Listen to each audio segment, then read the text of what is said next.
I'm in on ISDN 11.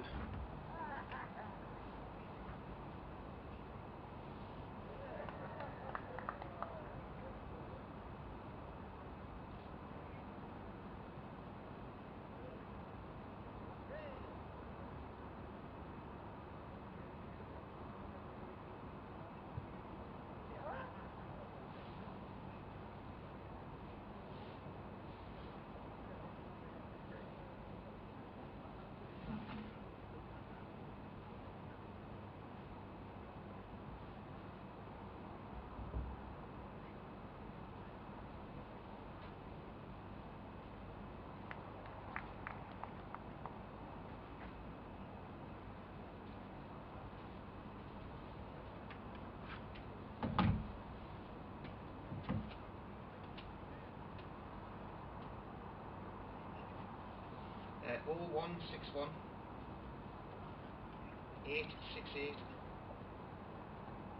4370.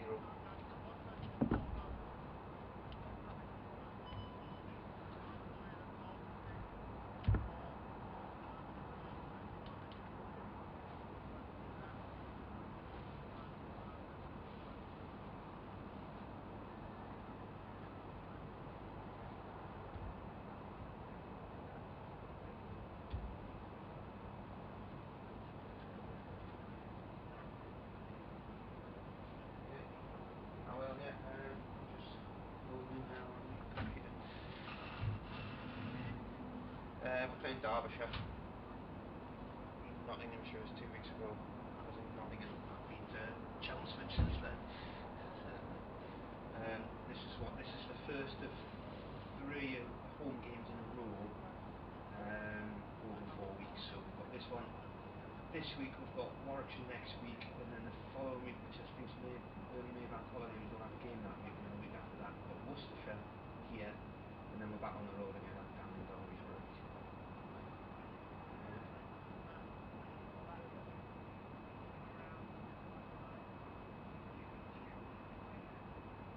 On the scooters,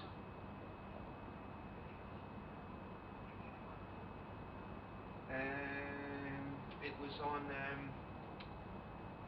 what day was it? Wednesday was Julia's birthday, so I've been on them a few times because they've set up all these scooter things round our way. So the main route is along the seafront from my dad's house, along past Morrison's through Seaburn and Fulwell.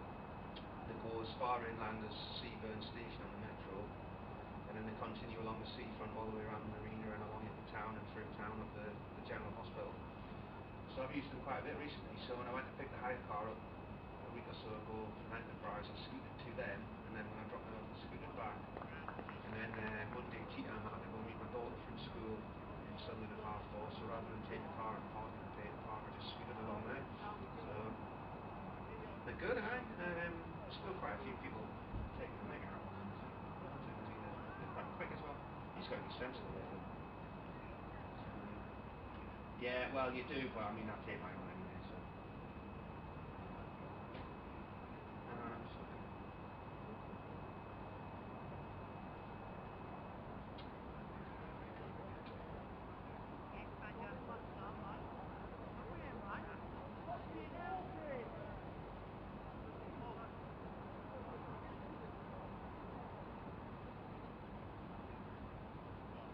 Right, it's just got it as coming up at the moment on the feed, so I haven't loaded up the actual listen. Yeah, it'll load. It says it'll load in at 10:30, so I'll check it out. If there's an issue, I'll let you know. Okay. Bye.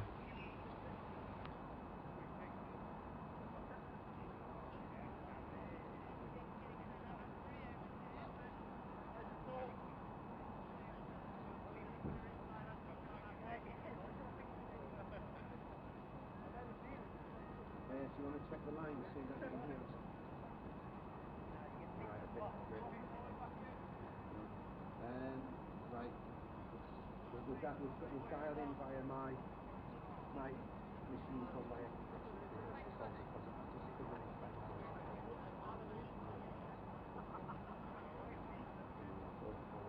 great, okay.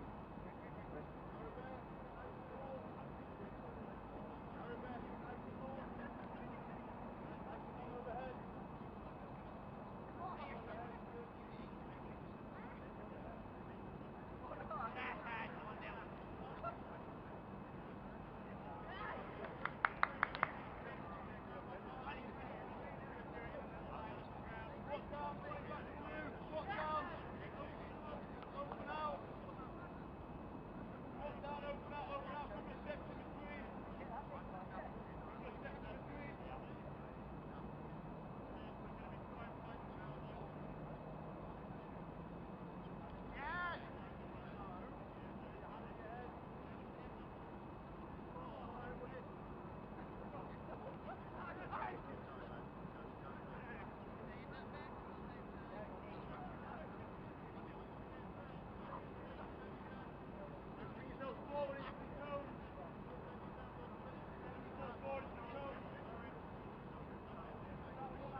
what happens when you watch this stuff Derby then?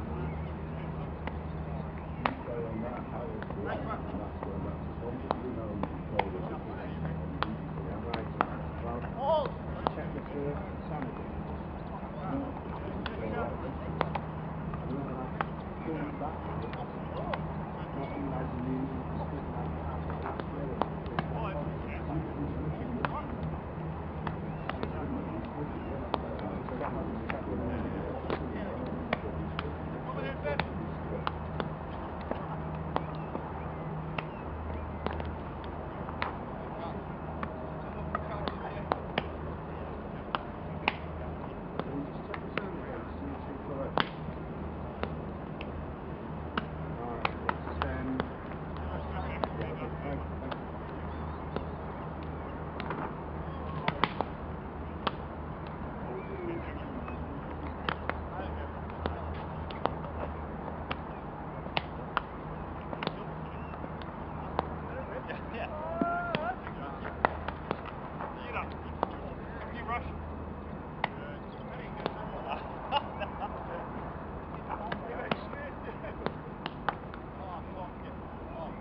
falling south.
birthday.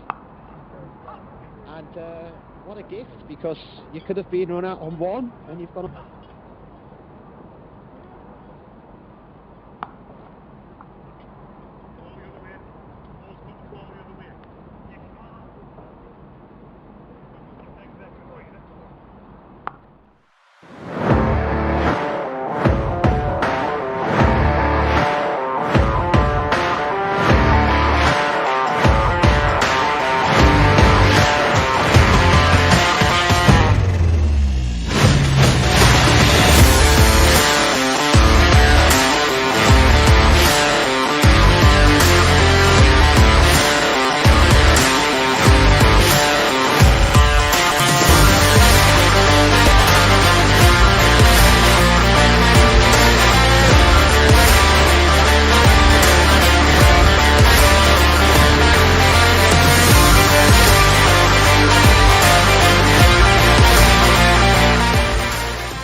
Hello, good morning and welcome to Durham Cricket TV. So we bring you live action of Durham, Derbyshire in this LV Insurance County Championship match here from Emirates Riverside.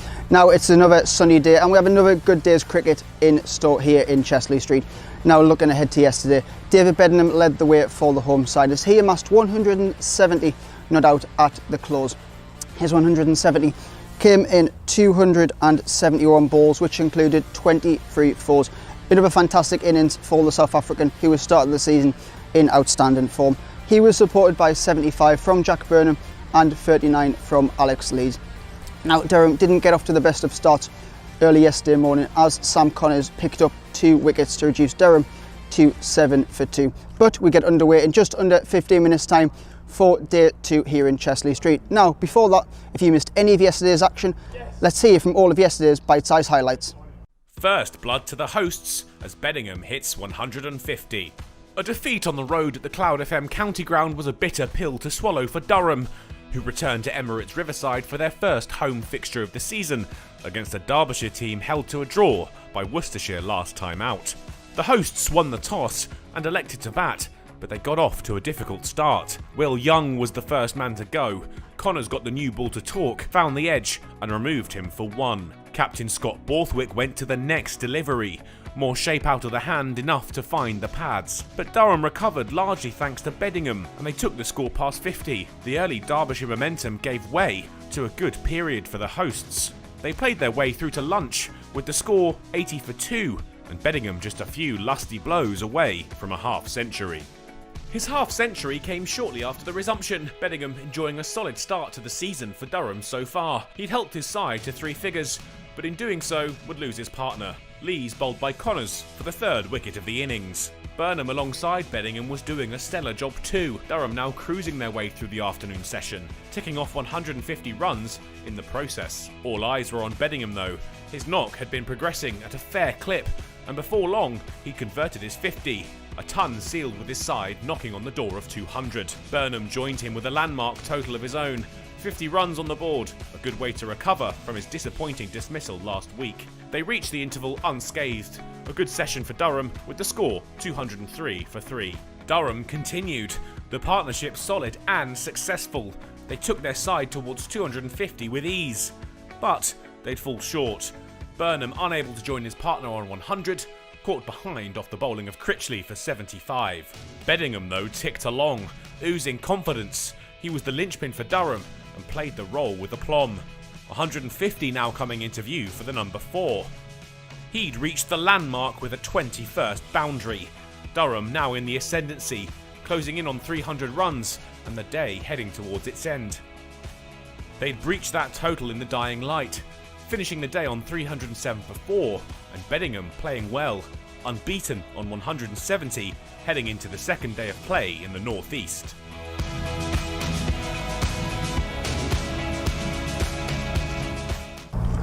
And that was yesterday's bite-sized highlights. Now before we get underway at 11 o'clock, BBC Newcastle's Martin Emerson caught up with David Bedingham last night after his 170 not out, and you can hear from him now.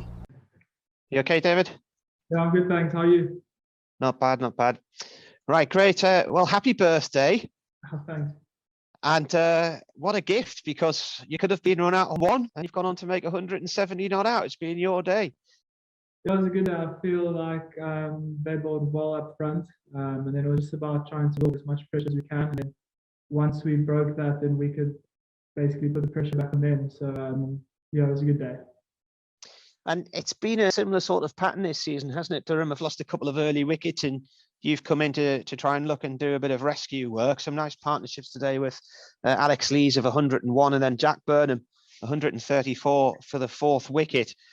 What is it about these early exchanges in these matches? Why do you think quick wickets keep happening and then things settle down?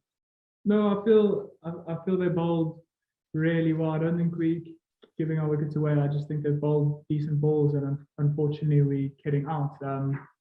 But that does happen. It's part of the game, and I'm sure big scores are around the corner for the top three. Yeah. It was a bit going into the unknown today as well with a new square. Nobody really knew how this was going to play. So was it a gamble perhaps to win the toss and decide to bat, or did you feel that things would go your way? I think as a group at the moment, I think we're quite confident in bowling or batting first. But I think the blue skies played a big part. I think, yeah, because I feel we're in a good spot. So if we had bowled or batted first, I think we'd do okay either way. Yeah. Talk us through that moment when you nearly ended up at the same end as Alex Lees, because you were on one at the time. You must have thought that was the end of things for you today. Yeah, it was quite nervy, but yeah, me and Lizzie usually call quite well, but there were actually a couple of dodgy calls. But yeah, I'm just glad we got through that period, and I was able to make a contribution. Yeah, and you've had a great start to the season. I've been looking through the statistics. I think you're the leading run maker in the country now. I think you've overtaken Adam Lyth this afternoon, and to get 180 at Notts a couple of weeks ago and on 170 today, you're obviously seeing things well and hitting the ball nicely. Yeah, I feel like I had a really good winter with Durham, but in saying that, I've also got lucky. So I think hopefully I can just carry on the momentum, take my luck, but keep working hard and doing the same thing. So hopefully I can be as consistent as possible. Got to feel a bit sorry for Jack Burnham today. He was going along nicely, and then he suffered that back spasm, and unfortunately just a few moments after that he was out. I think maybe had he retired hurt, or certainly if the back spasm hadn't come, there's every reason to think he probably would have gone on and got 3 figures as well. Yeah, Jack was batting lovely. He was hitting the ball really, really hard. Yeah, it was unfortunate, but I felt he got a decent-ish ball. But in saying that, I feel he did his job and he did quite well. I mean, he scored quickly. He put them under pressure. And at the end of the day, I think he can be a happy man. Yeah. And how will you celebrate your birthday tonight? I think with a couple of beers, maybe a glass of red wine and a lot of food. Kinda. Obviously, we did have a good start with the 2 wickets early on. We felt like we kept them on a good run rate for a large portion of that game. I'd say it was only this evening session maybe where they got away with it a little bit with the new ball and a few too many loose deliveries, myself included. But like I say, like it's been a tough old day, and it just seemed to get flat and flat as the day went on, really. I don't suppose anybody really knew what to expect first thing this morning. Brand new pitch out there. It was completely relayed over the course of the winter. And when Durham decided to bat first, getting them 7 for 2, spirits would have been high. Absolutely, yeah. Like I say in most seasons, if you do Fletch, you want at them early wickets quite regular, and we got 2 very nicely as well, which kept us interested for a while. And like you say, it kept us in good spirits in them early stages. And I think after lunch as well, we bowled nicely as well, and we kept them under a good run rate. Me and Scrim bowled well as a partnership there. And yeah, like you said, we weren't too sure what the wicket was going to be like, with it being newly relayed. But I think as the day went on, you could see it.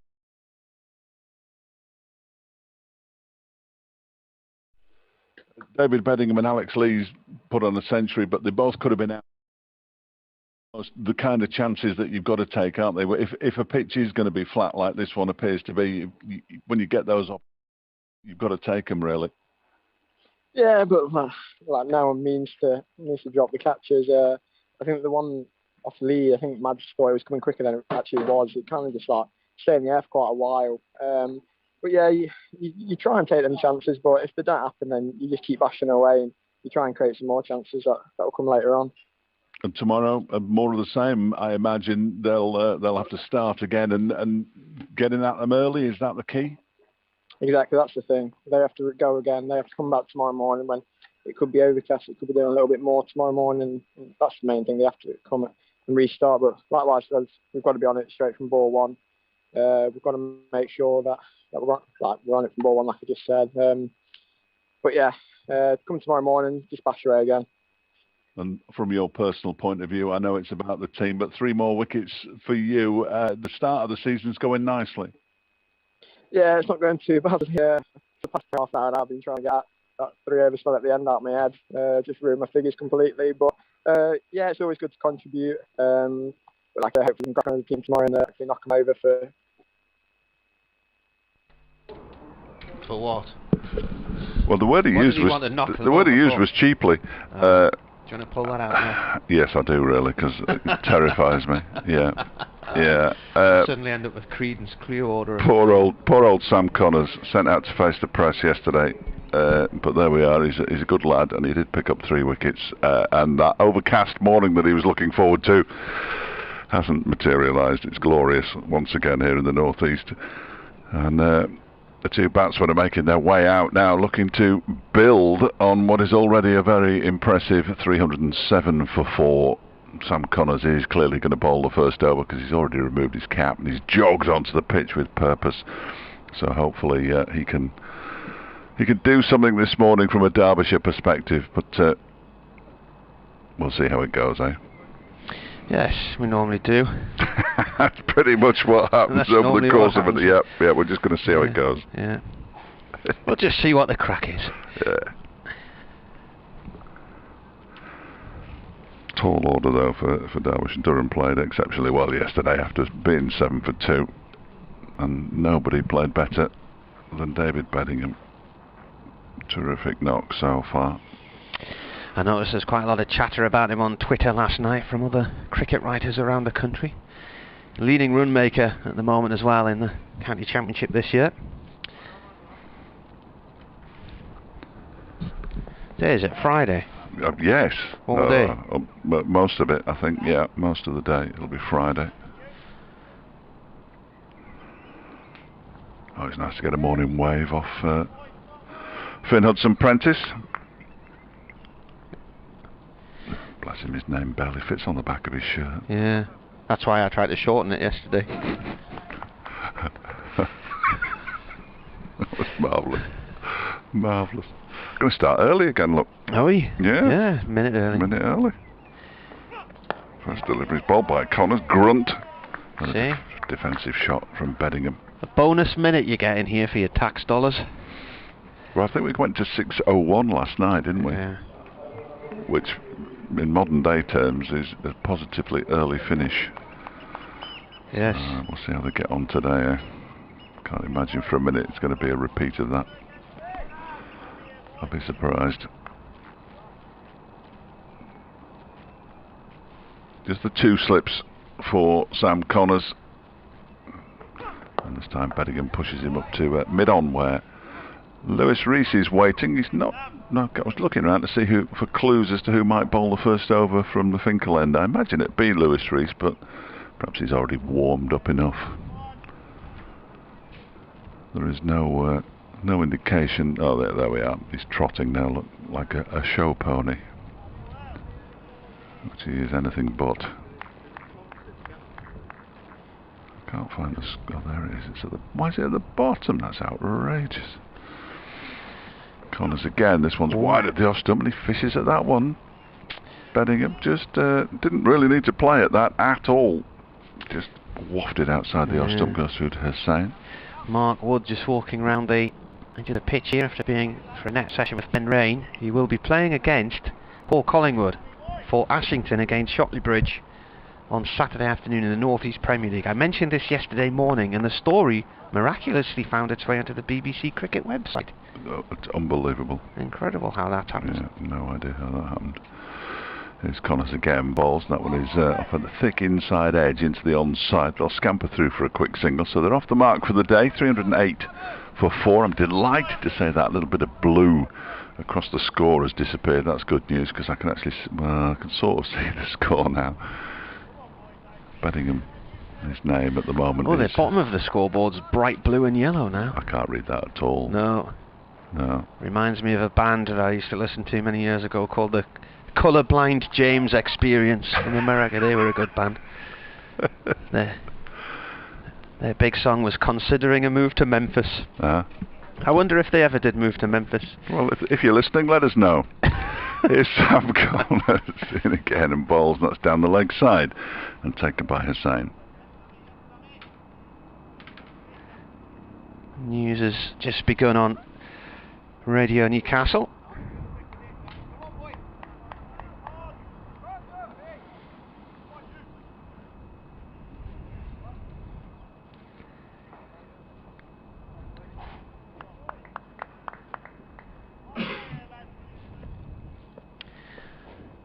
Last ball of the over.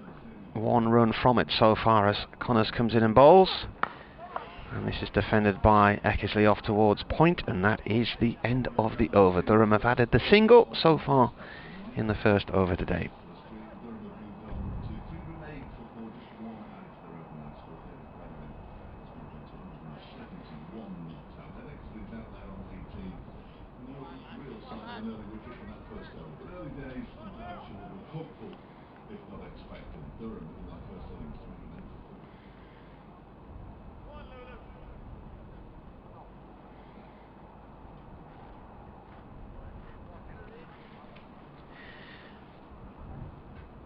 Lewis Rees, the left-hander, is going to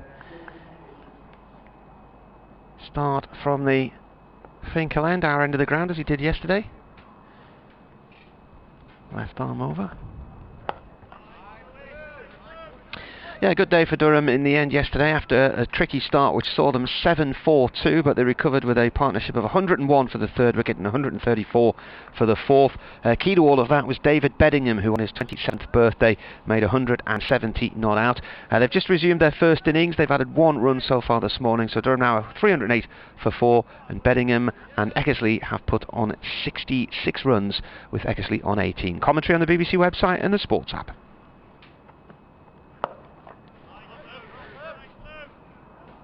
Couple of dot balls there from Rees bowling to Bedingham. The first one went through to the keeper. The second one played up to mid-on. Carl's been on. Just wondering, the radio stations which used to have cricket on their radio platforms, has that stopped now, so everything's only available online? Medium wave's disappearing across the country, isn't it? So a lot of stations have already lost their medium wave frequencies. Rees in, left arm over, bowls, and that's played nicely by Bedingham out through the covers for 4 up towards the pavilion steps. It was a half volley outside of off stump and there for the taking. There's a cost element as well. Yeah. I know when Radio Derby used to have us on AM medium wave, there'd be somebody sitting back at base. Yeah. Because when it rained, they had to get you off Yeah. so that you could put something else on, medium wave and stuff like that. And of course, on a day, well, the start to the season we've had, we were off a bit at Warwickshire, but it's been glorious ever since. Rees in, 4th ball of the over. That's low and wide of off stump. I remember one day here, I was doing commentary of a Durham Somerset one-day game, Sunday League match, and they went off 7 or 8 times for rain. And yeah, by the end of that one, our person back at base, who was actually doing other things, wasn't impressed. A few years ago now, that one, but I think I was presenting the drive time show the next day, so I put it to that circus music. It worked quite well. In comes Rees again. Oh, and a play and a miss. That one just moved away from the right-handed Bedingham, from the left-handed bowler. Yeah, so I got the, oh, they're going off again, and oh, they're coming back on, oh, they're going off, they come back on, and mixed it in with the circuit music, and it worked well. creative thinking. Well, absolutely. Yeah. I don't think I could cope with another machine here to have to play in music or something in its place, in the place of cricket. I've got enough contraptions. Last ball of the over. Edged, and it's gone down into the ground. Stopped at second slip. Didn't carry, though. I've seen a few yesterday that didn't carry. And there was 3 stairs at the ground. Has he just spotted a worm? Got his arms folded now. Oh, body language city. He didn't look happy yesterday. I don't suppose his mood's improved any with that, has it really? He didn't look a happy chap. He quite often there just puts the right hand on the left elbow and the left hand on his chin. That's very much a Lewis Rees pose. He's taking his sweater off the 12th man. Sorry, Matt. It didn't look like it carried from here, did it? No. No, I didn't think it did. Just in front of Wayne Madsen, Lewis Deploy had his hands on his head, but that's because it was sort of close. There's Sam Connors from the Lumley end bowls, and that's defended by Eckersley. Back to the bowler. Any story behind the number 66 on his back? Not that I'm aware of. No, I mean, I don't know many of the stories of many of the Derbyshire players, in all honesty, but I don't remember him wearing 66 at Leicestershire. Maybe he was the 66th recruit of the Middlesex Academy. Yeah. I've absolutely no idea. No, it'll have some significance somewhere along the line, won't it? I'm sure. Yeah. Connors, who wears 59 bowls too. Oh, they're covered at 59. Yeah. It makes no. I'm sure there's a reason. I've never really asked him. I ought to ask him because we speak to him regularly at the moment, given how well he's playing. That one was pushed into the onside, and there's no run.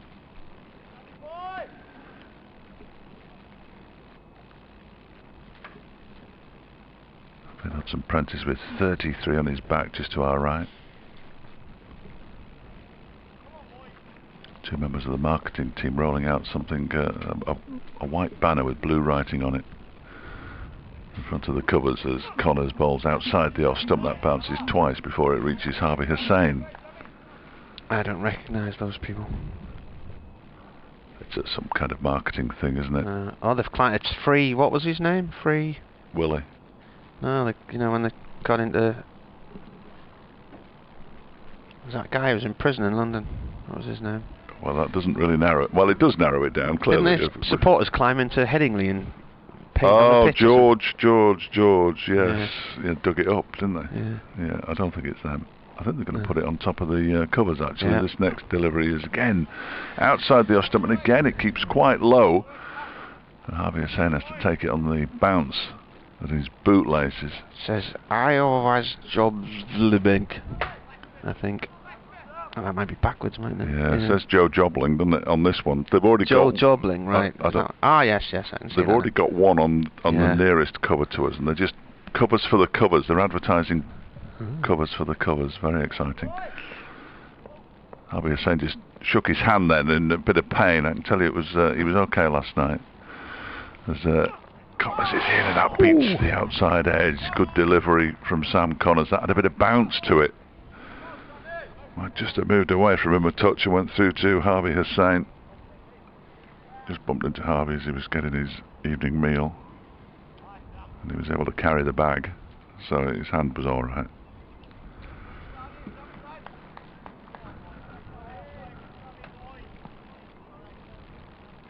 The team staying in Durham as well. Not at the same hotel as me. Surprisingly enough, as Connors bowls, and this one is driven up to mid-on, where it's fielded by Lewis Rees, and they scamper through for a single. So Eckersley is up and running today as well. He moves on to 19. Beddingham's got 175, and Durham 313 for 4 after 3 overs of day 2. Just a few wisps. Now that's definitely cloud, isn't it, up there by the floodlight to your left? No, not that one there. Where? The one straight in front of you. Don't start looking for vapour trails, because that clearly is one. But that is cloud. It's not much cloud. I'll give you the vapor trail on the one on the right. Yeah. And it's sort of hazy in the far distance, isn't it, to the north? Just a bit of a haze. Perfect conditions, if not a little chilly. New over from Rees, bowling across the line of the right-handed batsman Eckersley, who plays and misses at that one. It goes through to the keeper. Left armer Rees, bowling from this Finkel end. He's 31 in August. Born in Taunton, but grew up in Chorley. There can't be many people who've done that. Went to the same school as Matt Critchley. Myerscough College. No, not that one. No. St Michael's in Chorley. Right. That's more of a college. Myerscough, it's more of an agricultural college, actually. Here he comes again and bowls. It's gone down the leg side. What, the Myerscough College is? Myerscough, yeah. Well, it depends, because my mate, Mark Myerscough, calls himself Mark Myerscough, whereas other members of the family who originate from there refer to themselves as the Myerscoghs. Well, I know it's called Myerscough College, so... Yeah, we've been to the pub, the Myerscough Hall, is it, the Myerscough Arms? It's next to British Aerospace on the A59. I have no idea. On the road out of Preston up towards Blackburn. No idea. I know I live in the area, but I've not been to every pub. Oh. There was a job advertised yesterday for somebody to visit every pub in Lincolnshire for a year. Got your application in? No. Rees bowls. That's an attempted yorker and off stump played up towards the bowler's end over in there. The person has to go and visit all these different pubs, but drive. No. And Just have a glass of lemonade at each. Yeah, maybe public transport, and basically research the history of each pub and talk to some of the regulars and find out what the pubs are about and what they serve, and it's for a historical record that they're of course it is. building up. Yeah. Comes Rees. It's gone down the leg side, and Harvey Hussain takes a decent stop, but while lying on the ground puts one hand in the air as if to suggest there was a catch there, but there was nothing from the bowler. There was no noise that we could hear. No. Stewart says, cloud at the Emirates, it will swing around corners today. It's so pale, that cloud, and almost not recognisable. It nearly hides behind the... Yeah, it's not very big. The floodlight, which is just hovering above at the moment. Very, very little in the way of cloud. Rees balls, defended on a length, middle stump. Ball goes up to you're right. mid-on. It looks like it's just hovering above. I wonder how high above it really is. It's way up in the atmosphere. I'd have thought so. Higher than I can jump, certainly. Yeah. Many of the floodlights are almost higher than I can jump. It's possibly a bit of overnight haze that hasn't quite burnt off. Yeah, it looks like that, doesn't it, really? It's not threatening in any way. In comes Rees bowls, and that's played up to mid-off this time, and that is the end of the over. Durham 313 for 4, maiden from him, none for 45 from 20 overs, 9 of which have been maidens. Tight lines, ladies and gentlemen, tight lines. Used to be Bruno Brooks, didn't it? Some fishing programme on the telly. Certainly fishing, yeah. I didn't know it was Bruno Brooks, but it would make sense. Oh. Sits on a riverbank with a rod in his hand. Derek Allen says, good morning. Ellie makes her debut for Gateshead ladies tonight against Ledgate. It's almost a local derby, that. Well, Ledgate's sort of across to the west of here. Just behind sort of Burley, I think. Could be wrong. I'm going to have to look it up now. Because the brethren of Ledgate will be on if I don't. Connors begins a new over from the Lumley end, and it's clipped very nicely by Bedingham for 4 runs out to the square leg boundary. I thought for a moment that Scrimshaw was going to be able to get round there to field it, but he's at fine leg and couldn't make it. And Connors begins with one that drifts down the leg side and was just helped on its way. Bedingham moves to 179 now, and Durham up to 317 for 4. Now, what happened yesterday when we said Lloyd Cole was from Macclesfield, that caused a row. Definitely from Buxton. The Macclesfield triangle. Connors in again and bowls. This one's full and it's pushed out into the offside this time towards the cover boundary. Matt Critchley wins the race with Brooke Guest, and they add 2 more to the total. 317 for 4. Bedingham moves on to 181. What's that applause for, Martin? Got no idea. Excellent, because the partnership's 77. Shake of the hands. That's not. Oh yeah, she's gone up to 181. It's his highest score. So you do know. Excellent. Yeah. Well, that is good news. I was looking down at my scorecard thinking, well, they haven't reached another milestone. But no, nothing. Bedingham has. He's on strike now as he pushes this one out into the offside. So 6 runs off the first 2 balls of the over have ensured that David Bedingham moves to 181, a new high score in first-class cricket. 283 deliveries, 25 fours. Ledgate, I should have remembered this. It's the bypass goes round it from sort of Anfield Plain area across towards Shotley Bridge, so it's up in the hills. Ball behaves differently at altitude. I'm glad the bypass goes around it. Anyway, here's Connors, and that's pushed out into the offside by Bedingham, and there's no run. Because those bypasses that go straight through... Well, that one goes an awful long way around in a big U, and I think really a lot quicker to just go through the centre of Ledgate, to be honest with you. So, well, let's hope the other drivers don't agree with you and that Ledgate stays nice and quiet.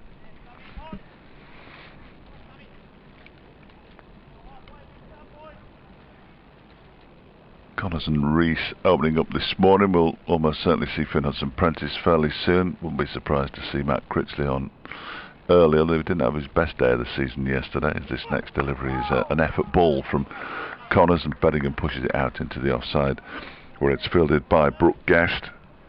Critchley has now taken a wicket in each of the innings in which he has bowled, which is a decent effort for the leggy. It was an expensive to a degree yesterday. They did bowl 22 overs from memory.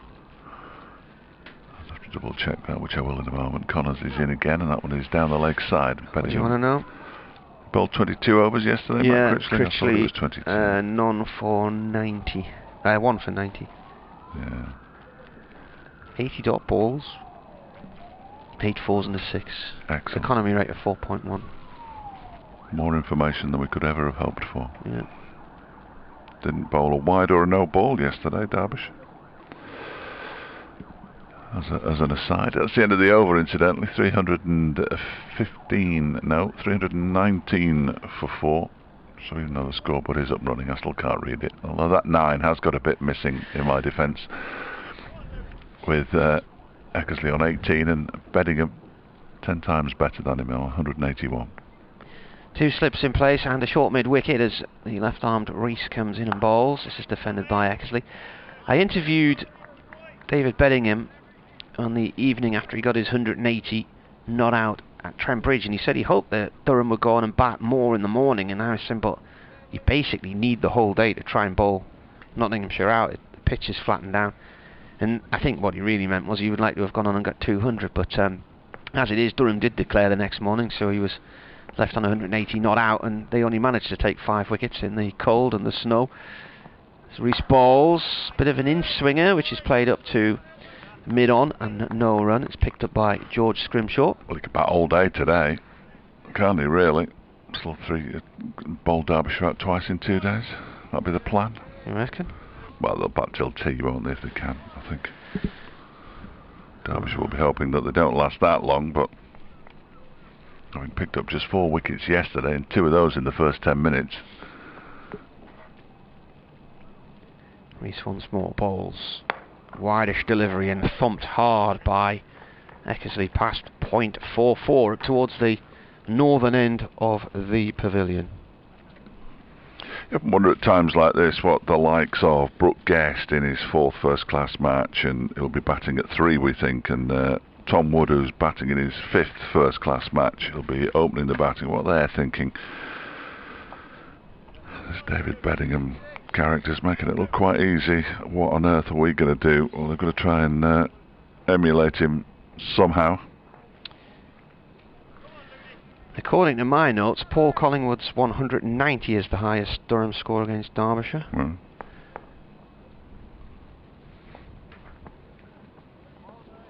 It's left alone as he comes round the wicket now. Keeper takes it low. He also got 177 in Chastity Street in 2017. So when did Collingwood do that?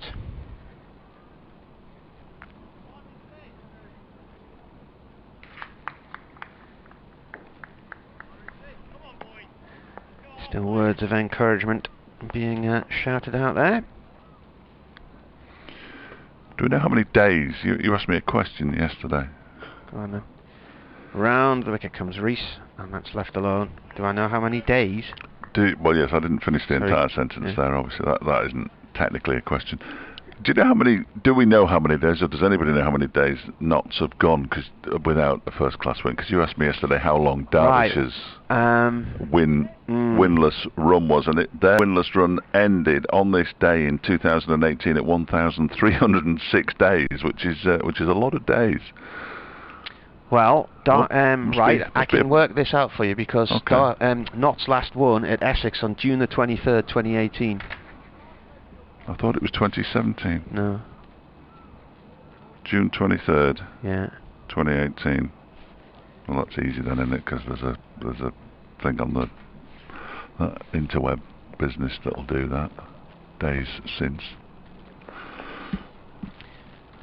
Rees comes around the wicket. The keeper's standing up now and has just put a helmet on as this is turned by Eckersley off towards deep square leg for 2. Oh, that's disappointing. Doesn't tell you. Yeah, I know it does, Wow. but it's disappointing.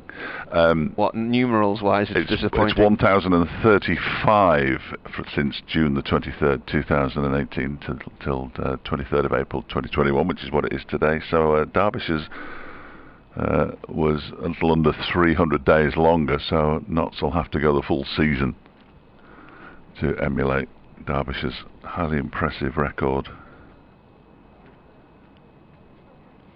I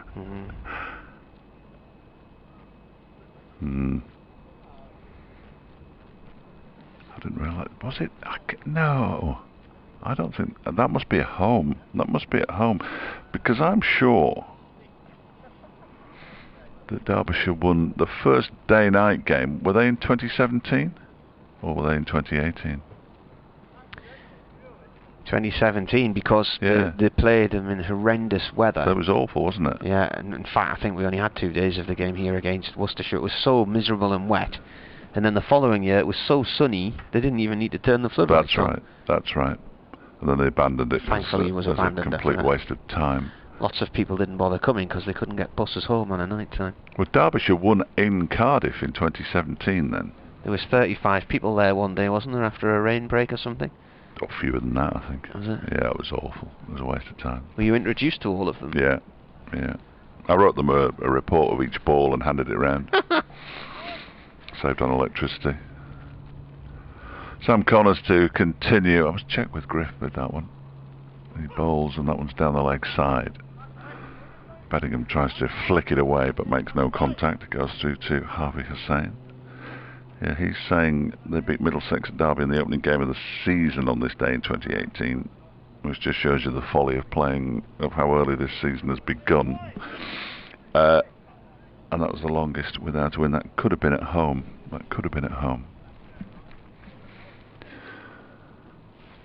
And I know he's not listening because he's out and about in his shorts somewhere, but... Do you want me to look that up for you? Well, they definitely won in 2017. Yeah. This one is clipped into the leg side where it's stopped by Leas de Ploy. So what was it? What? What am I looking up? Well, I don't know. Well, you want to know if that game... Griff's saying that on this day in 2018, Derbyshire a run of 1,306 days, the longest without a win in first-class cricket in the county's history by beating Middlesex at Derby in the opening game of the season. Right. So I think that record is at home, because in 2017 they beat Cardiff. Hamid Al-Qadri took 5 wickets. Yeah. As Connors is in again, and this one's clipped beautifully into the leg side by... Well, he says at home against Middlesex, doesn't he? Doesn't it say at home against Middlesex? Here's the exact wording, Martin. Are you ready? On this day, in 2018, Derbyshire ended a 1,306-day run, the longest without a win in first-class cricket in the county's history, by beating Middlesex at Derby in the opening game of the season. Doesn't imply to me that it's a home run. They just happened to have been at Derby when they beat Middlesex. Now, it might just be the wording, and in which case I'll get Griff to clarify. As Connors is in, it could be my memory, of course. This one is a full delivery that's kept out. That was home and away, that run. Right, well, in that case, if the day-night games were in 2017, they won at Cardiff, because Hamidullah Kadri took 5 wickets and became the youngest person to take 5 wickets on his debut since W.G. Grace. And the national newspaper started to ring me as I was in the car. I was driving home, rather irritatingly, because all of a sudden they were interested. And that wouldn't have been that many days. As Connors bowls again, this one, again, spearing down leg side, hits the pad, or is it the bat, of Ned Eckersley. It's right, the forgive bat. me for being confused here, Eckersley but moves on to 26, sorry. they ended the run at the start of the season with a win, and then later that season, did they not play in Cardiff? Is that when was the first day-night game? What year? I think... if we're saying it's 2018, then I'm talking nonsense, but I think it was 2017. Yeah. That's when we need. That's the one we need to know. When the first day-night round of matches was. No, we don't. We need to find out. I need to find out when this one is played into the leg side, and he picks up a single. Bedingham, he moves to 183. Eckersley's on 26, and at the end of the over, Durham at 328 for 4, possibly. Yeah, 328 for 4. Right, where are we? Let's have a look at this list.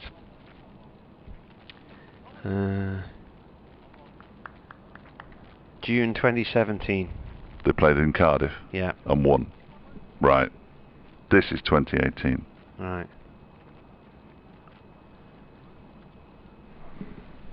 Yeah, that was the day-night game, 26th of June.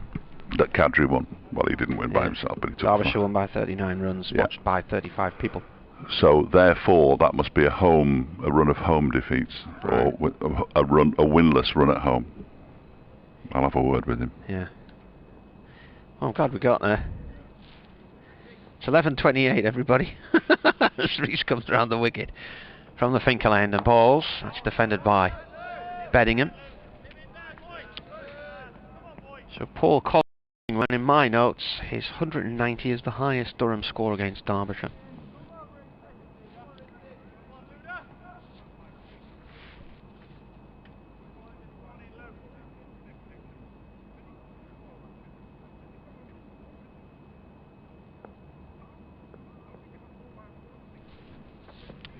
Here comes the bowler, and that's left alone.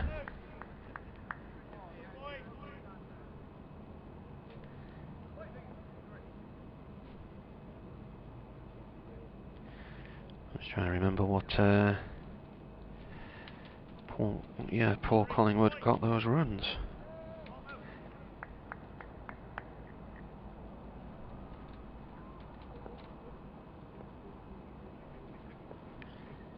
Reese round the wicket. Defended, goes short on the offside, no run there.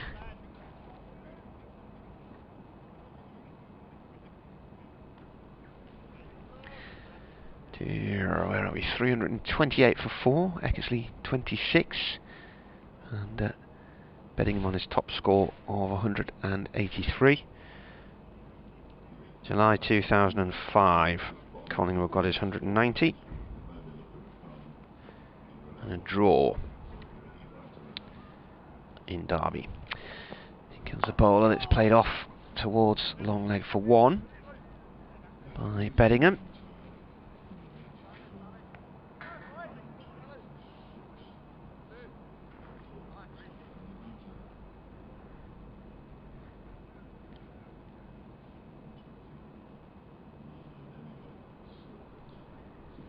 Sun is continuing to shine here.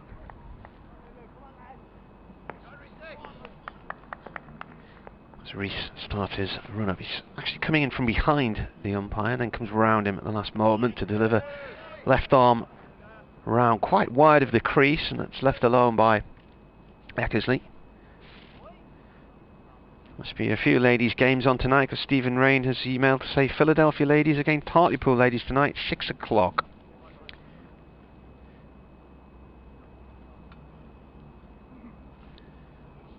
My daughter's All-Stars cricket kit arrived through the door yesterday.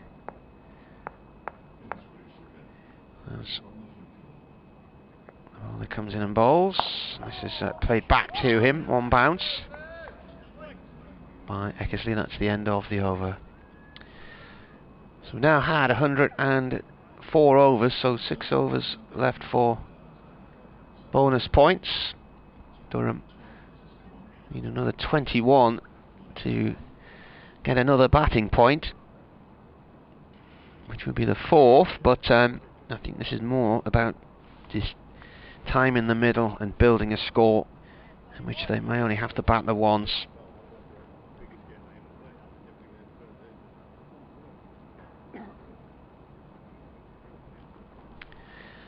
Interesting email from Simon Fitz here, which I'll read when Dave comes back. He's just doing an update for Radio Derby. Next update for me on Radio Newcastle will be at midday.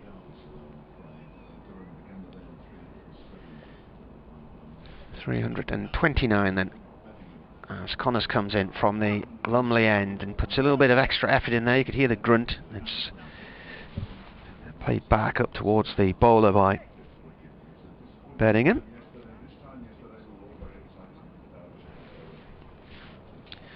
Dave in his report just saying how this time yesterday everybody was excited in Derby in Derbyshire because they'd taken 2 wickets and Durham were 7 for 2. Connors, the man with the ball in his hand, had got them.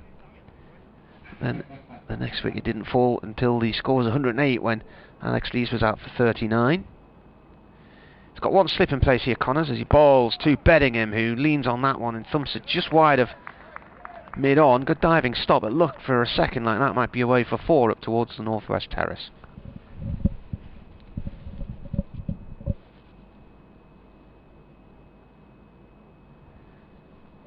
Silver car just heading round the edge of the ground,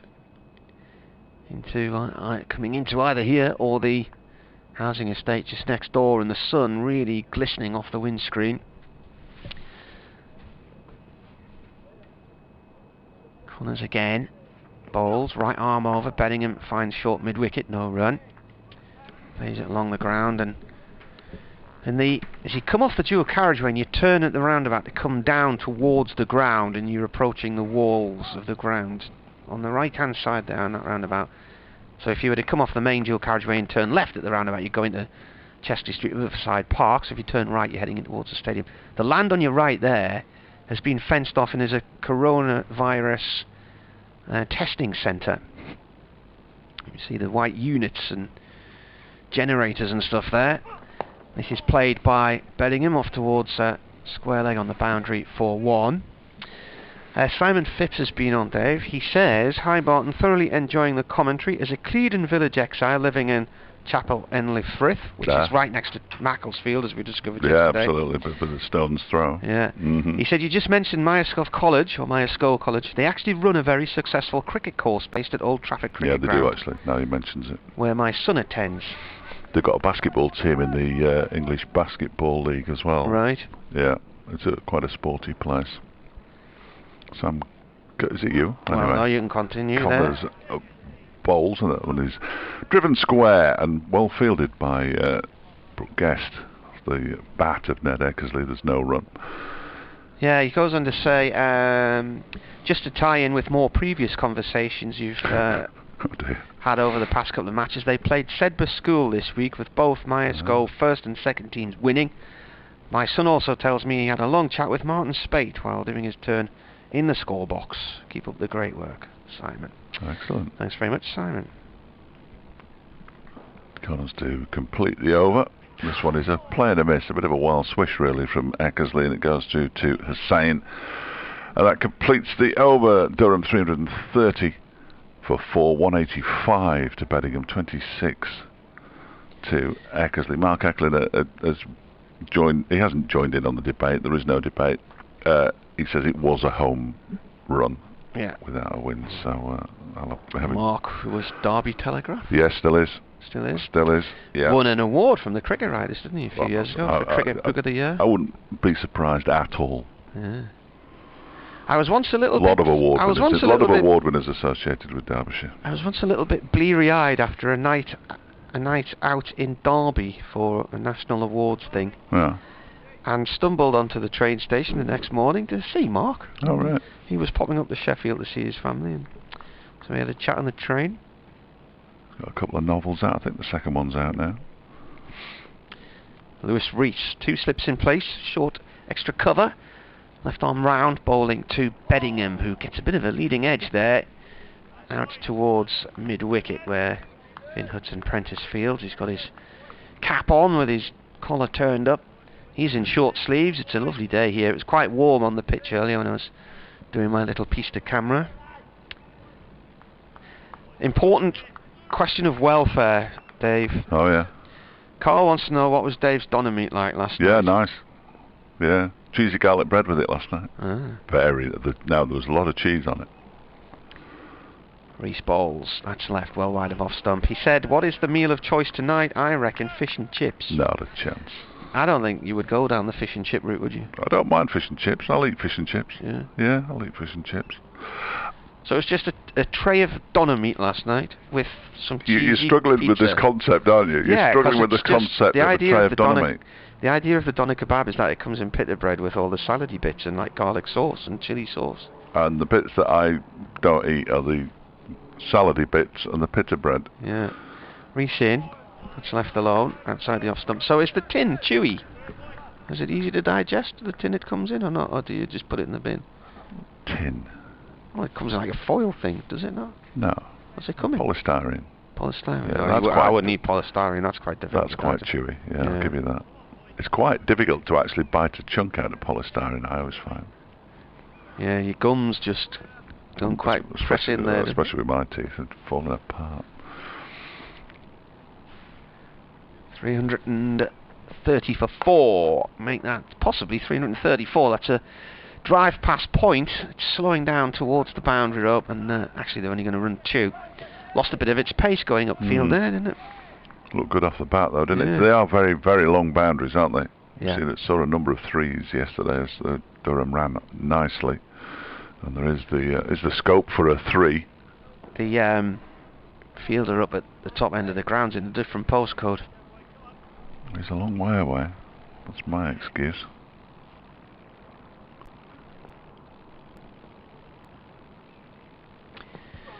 Left alone outside the off stump.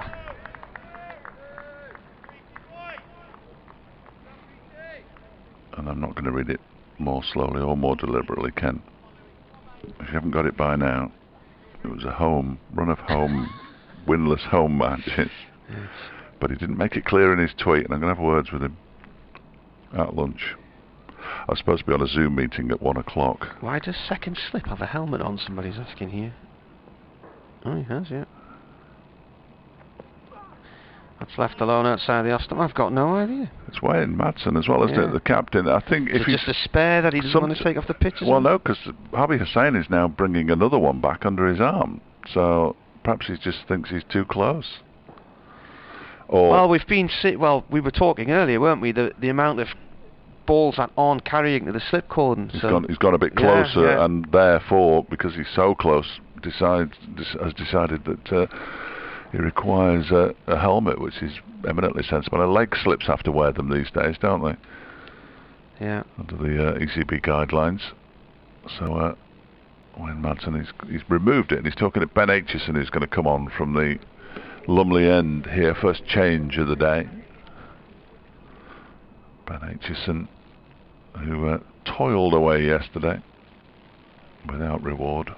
Didn't toil that much, in fairness. He bowled 11 overs, 0 for 34. Finn Hudson-Prentice only bowled 10 overs yesterday, 0 for 24. And George Scrimshaw bowled just 8 overs yesterday, going for 36 runs. An awful lot of the heavy work, the heavy lifting has been done by Critchley, Rees and Connors so far in this innings from a Derbyshire perspective. Let's see if Ben Aitchison can dislodge one of these two. Beddingham 187, Eckersley on 26, and the first delivery is driven by Eckersley out into the offside, where it's fielded by Leos de Ploy.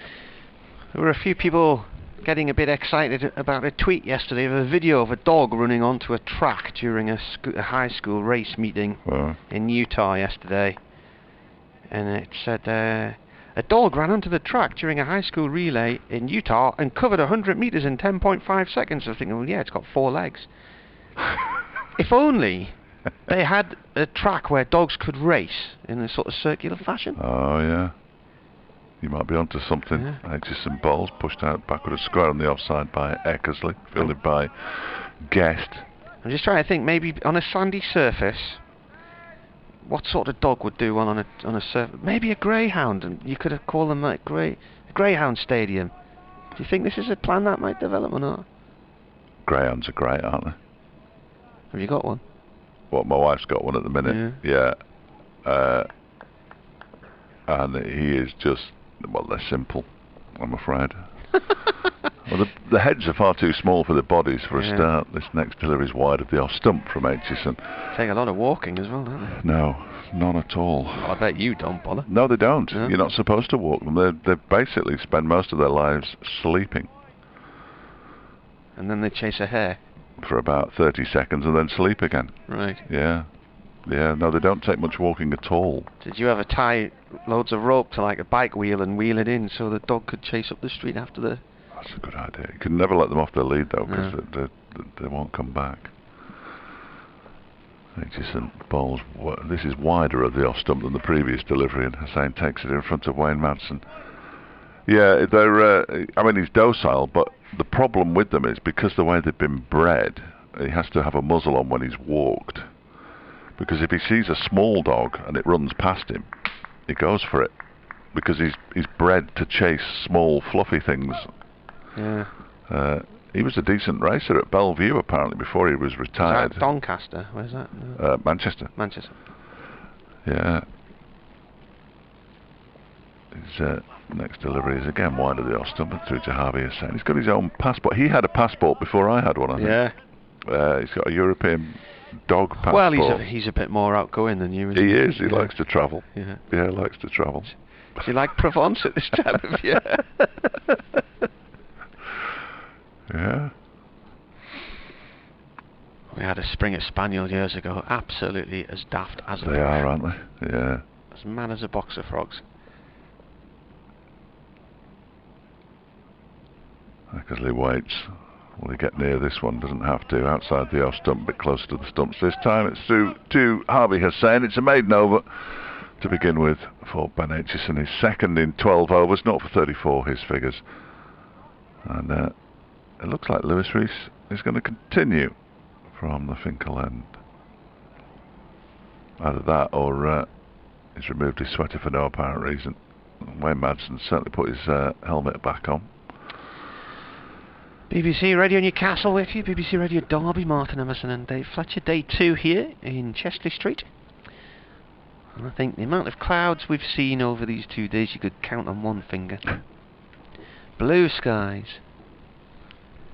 Perfect drying day. Yeah.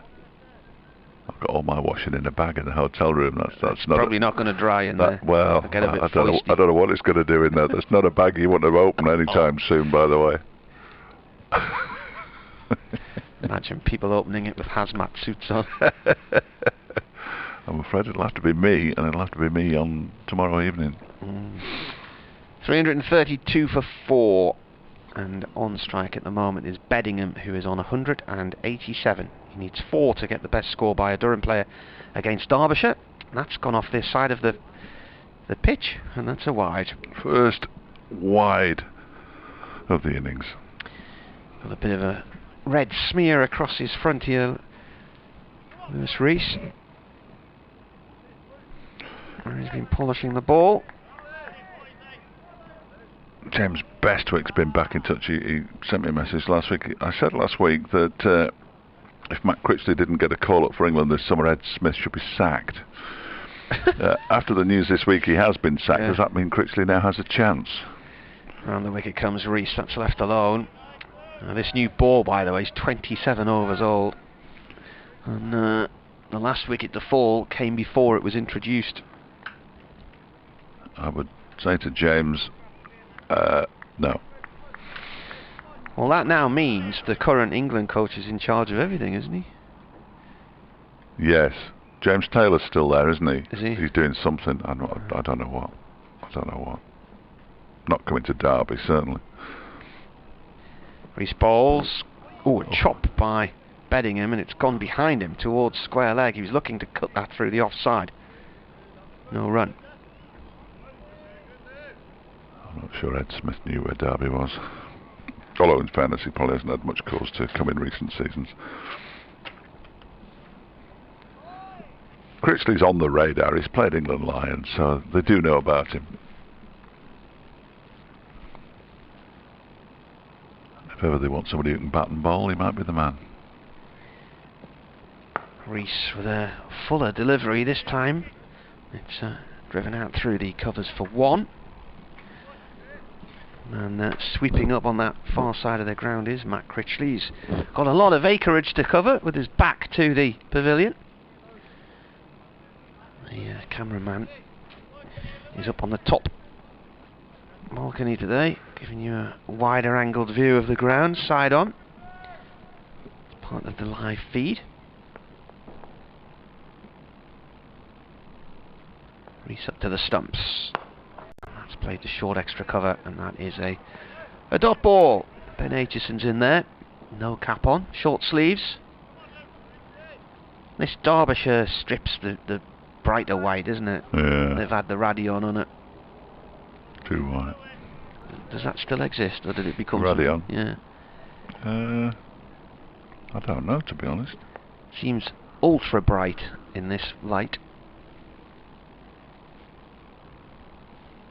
Eckersley's on 26 and guides that one nicely behind point and down towards the third man boundary. There's a chase on. He'll get 3, 1 for the throw. Ball running up to the Health Club boundary, the northwest corner of the ground.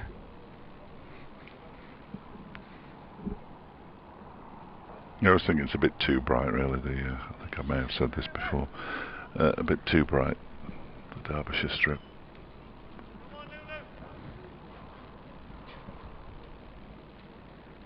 But they seem to like it. Here he comes, slower ball. It's a bit of a slow full toss. It's played up to mid-off, no run. End of the over. 337 for 4. Eckersley has 29 and Beddingham 188. Time to sanitose you think the number of times I've said it, you better say it. Time to sanitise those hands, folks. As Mikey Cohen comes on with his gloves and his mask, a sweater, a cap, and something to spray on everybody's hands. Keeps him busy. The young South African with the French passport. The one man who doesn't have to do that, of course, is Harvey Hussain, because he's got gloves on as well. Although there isn't any latex in sight. Matt Critchley is having a conversation with Wayne Madsen at the moment. Bring me on, Skip. I'll sort it out. And Hudson Prentice windmilling his arms around as well.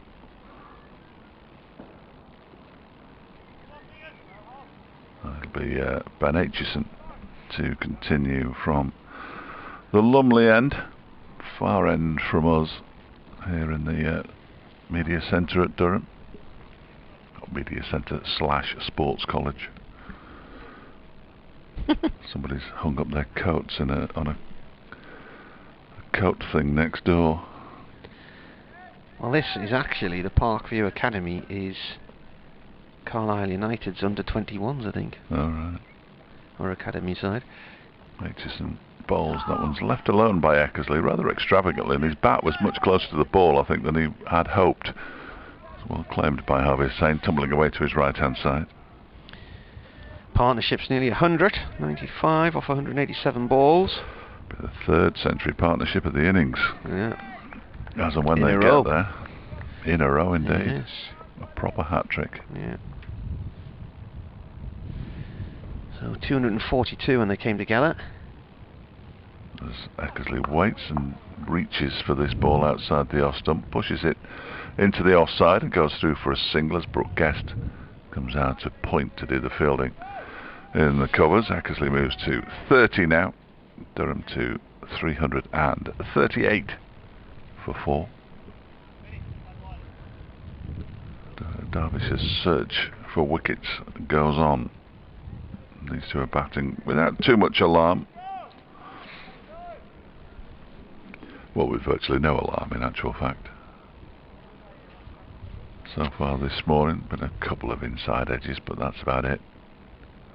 As Aitchison bowls outside the off stump, it's chopped away by Beddingham, but straight into the ground, and Guest can complete the fielding relatively comfortably.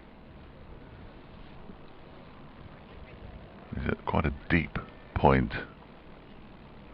7 pitches across from the one we're playing on here at Chesterless Street today, and yesterday and tomorrow. I'll reserve judgment on the day after. As Beddingham waits and turns this into the leg side.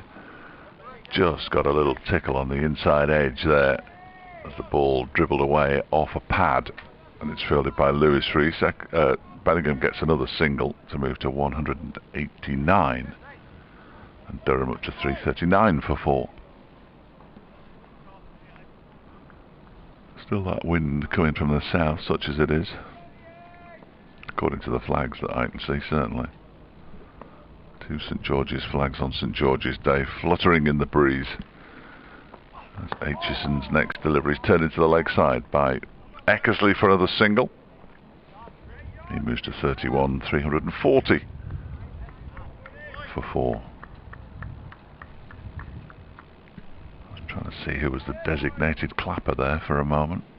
There's somebody applauding. Out of context applause always signifies a designated clapper in the field. Finn Hudson-Prentice starting his warm-up routine just to our right-hand side, puffing out his cheeks. There's Aitchison with a grunt, bowls, and it's pushed into the offside by Beddingham. That's the end of an over that yielded 3 runs on this occasion. Eckersley's moved on to 31. Beddingham has 189 now. Mikey Cohen is on as a substitute fielder by the look of it, because he's not wearing gloves or indeed a mask. So he is on. I assume it's Lewis Rees who's going off to change his boots or get his ankle rubbed or something, because as expected, Finn Hudson-Prentice is going to replace him at the Finkel end. I wonder if they'll still have 2 slips for Hudson-Prentice. Mikey Cohen's going out to square leg. This means we now have the tallest combination at mid-off and mid-on, because that's where George Scrimshaw's gone. And even from this distance he looks tall, even though he's a long way away. He's a big, big man. And with Billy Stanlake still to come, it's going to be a very tall bowling attack if they both play together. He's got a watch on his left wrist. I wonder if he can see. I wouldn't be able to see it if my arms were that long. Here he comes. This is left alone. There was a situation at Trent Bridge a couple of weeks ago when one of the bowlers was bowling with a watch on, and batsman complained it was in his bowling hand, so he had to switch it over. It was probably one of these GPS fitness tracker things. I'm not really sure why you would need to know the time standing in the middle of the field when you rarely go anywhere without my GPS fitness tracker. Yeah, well, yeah. See all the trips you've done to the kebab shop. What's your fastest walk I home? know where I've been. That's left alone outside the off stump as well from Hudson Prentice. And see, I started eating a bit of fruit in recent times. Not a huge amount. I'm just easing myself in. There's this huge thing of fruit. A segment of orange a day. This huge plastic thing of fruit, and it says 1 of your 5 a day. I'm thinking if I've got to eat 5, I'd probably be dead in a week. Not a chance. I think you'd be fine. Well, bowler comes in, and this is dropped short on the leg side by Eckersley. And 341 for the score now. So 1 more run, and it's a 100-run partnership. Yeah, so the run every other ball as well is slightly better than that. Good effort. Overall run rate 3 and over, and this partnership has matched that.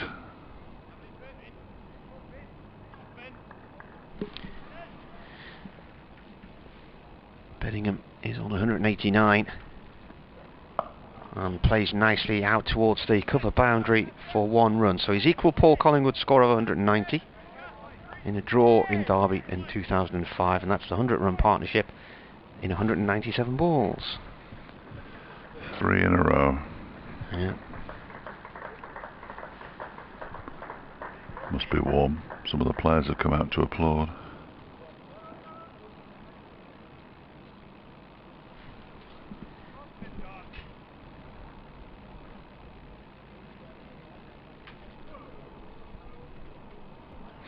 And on it goes. Finn Hudson Prentice comes in and bowls. Seemed to cut that out the back of the hand. There's a good stop actually at point. It's a single for Eckersley, but it was a good diving stop because that was motoring away, and Brooke Guest did well. He's diving across low to his right hand side. He's now shaking his right hand, but he's taken a lot of the pace off the ball and stopped what could have well been a 4.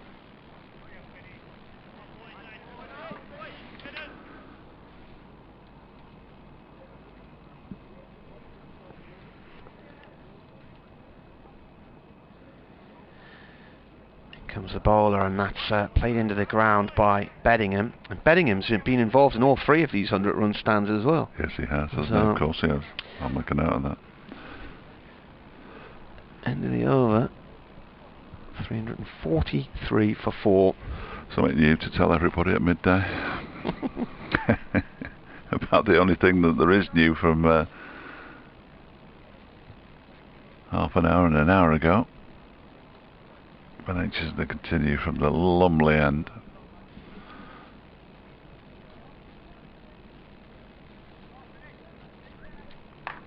Bowled just a couple of overs in this spell so far. First one was a maiden, second one cost him 3. Finn Hudson Prentice has arrived at the boundary to pick up his floppy Derbyshire cap. Baggy Derbyshire cap. As Aitchison is in, bowls this one turned into the leg side by Eckersley for a single. He moves to 34 and Durham to 344 for 4. That's a lot of 4s. 4s all over the show. At Marty Cricket, Outfledge Sport, if you want to get in touch with us on any topic. Loosely cricket related would be handy, but quite frankly, as these two go serenely about their business, pretty much anything will do. As Aitchison is in again, and this one is defended by Bedingham, and on this occasion there is no run. News has just started on BBC Radio Newcastle at midday. Aitchison heading back to his mark at the far end of the ground.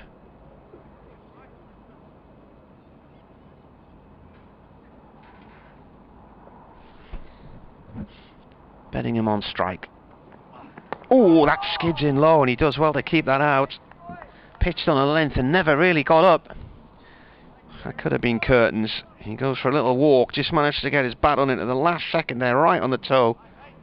Keep it away from middle and leg.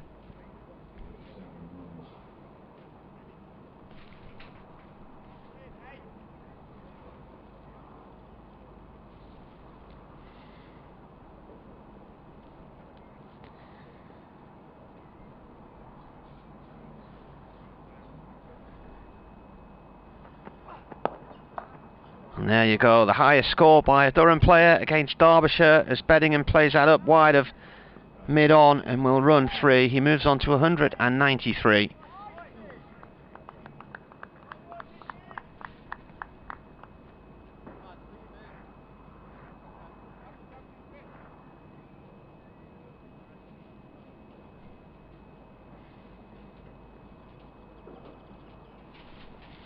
Can he go on now to get to 200?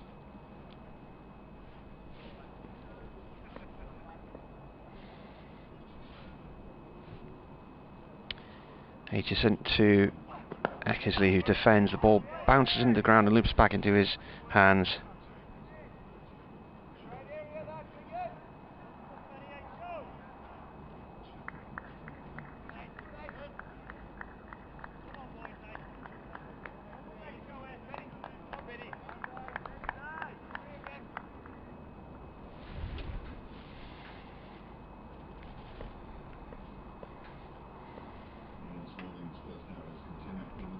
Aitchison in again, that's left wide of off stump and bounces low through to the keeper.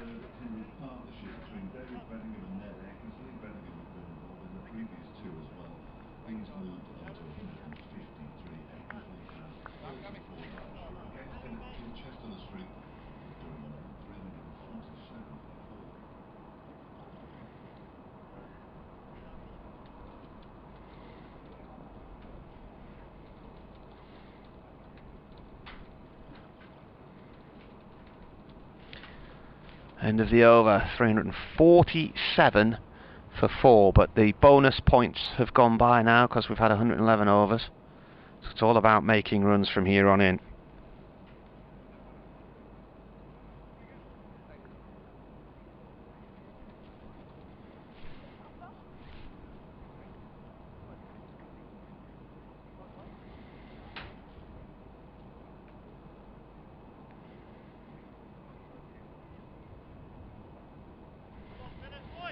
So 31 overs now with this new ball.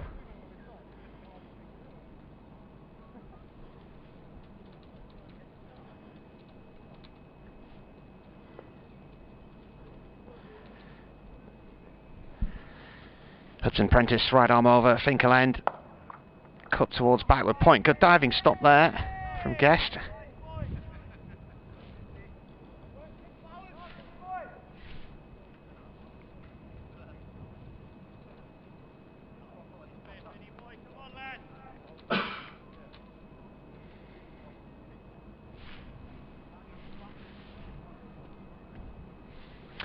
Yes, and we've just seen the third consecutive 100 stand from Durham in this innings. Remember, they were 7 for 2 yesterday, but David Beddingham has been involved in all of them. He's currently on 193. It's the highest score by a Durham player against Derbyshire in first-class cricket. Beats the 190 Paul Collingwood made in Derby in 2005. And his current partnership with Ned Eckersley is worth 105 runs. They've been together for 207 balls. Eckersley has 34 and Beddingham has 193. Durham 347 for 4.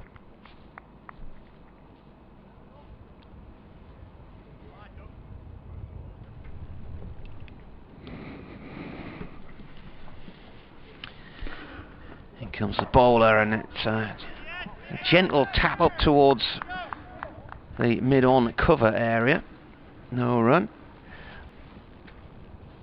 I'll try that. Play BBC News for the North East. Right. Did you know you can ask most smart speakers? Yeah. I think it's mainly the one beginning with Alex and ending in A, though. Yeah. I've tried it with the Google ones that I've got at home. Not necessarily the North East, of course. Some Prentice bowls.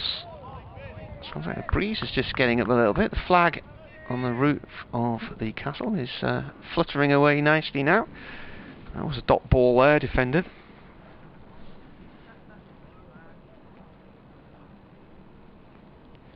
So blow these wispy clouds away then. Yeah.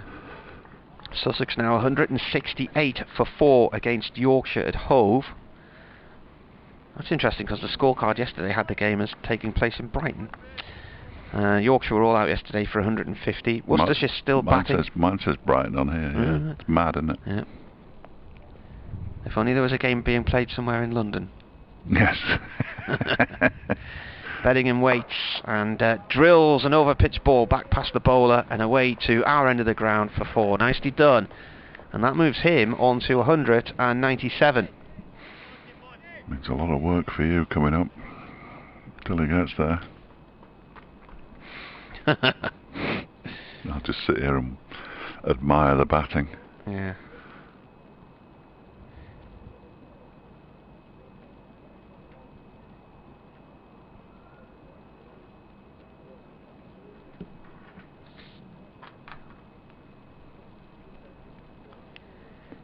Wayne Madson's coming up for a chat. There we go.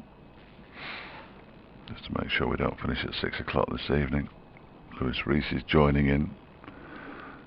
Where do you want your field? Well, he's pointing to square leg. Well, square leg wasn't inconvenienced by that last shot, was he? It was just a beautiful straight drive down the ground for 4 runs. Tom Woods polishing the ball as he joins in.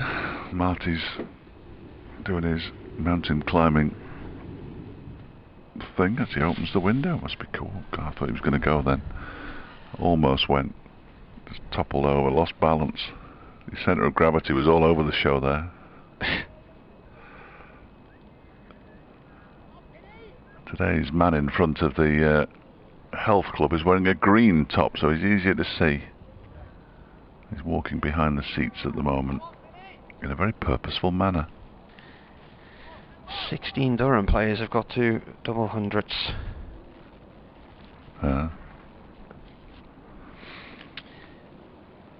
Beddingham on strike, drives at that one. It's gone off towards point, no run there. I think there's a bump ball. End of the over, so he's off strike for now. Relax. I'll take it. I'll take the Eckersley end. You take the strain. Yeah, I'll take the Eckersley end for you. Don't worry about that. When he takes a single off the first ball, I'm out again. But you were going to mention Worcestershire. I'll mention Worcestershire. When I rudely interrupt you, saying that my computer said that the game between Yorkshire and Sussex was in Brighton. Worcestershire 355 for 9 in their first innings against Notts at New Road. So that game will be moving on shortly. As Ben Aitchison begins a new over from the Lumley end, and that one strikes the pan. He turns around more in hope than expectation and raises his arms, and Harvey Hussain sort of joins in a bit from behind the stumps. Wayne Madsen didn't bother. That one was always going down leg side. And umpire Malander, I think it is, at the far end, says, well, he didn't say anything, just looks at the ground. The game in Group 1 is being played at Edgbaston. I'll give you news of that shortly as actually turns this. Now there is a big appeal, and he's been given.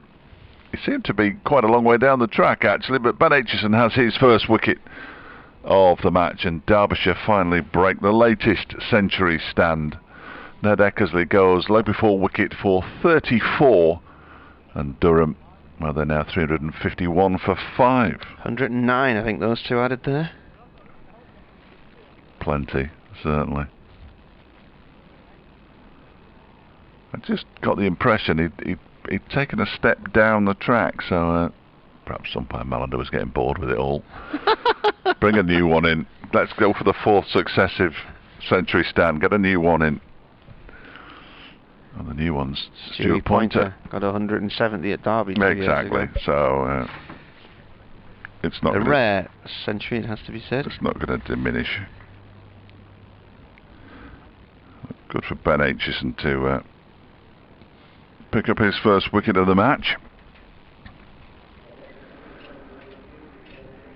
First wicket with the new ball as well is 32.2 overs. What did you say they put on? 109? 109, wasn't it? Yeah. So Stuart Pointer comes out. No pressure on. The last 3 partnerships have all been 3-figure partnerships.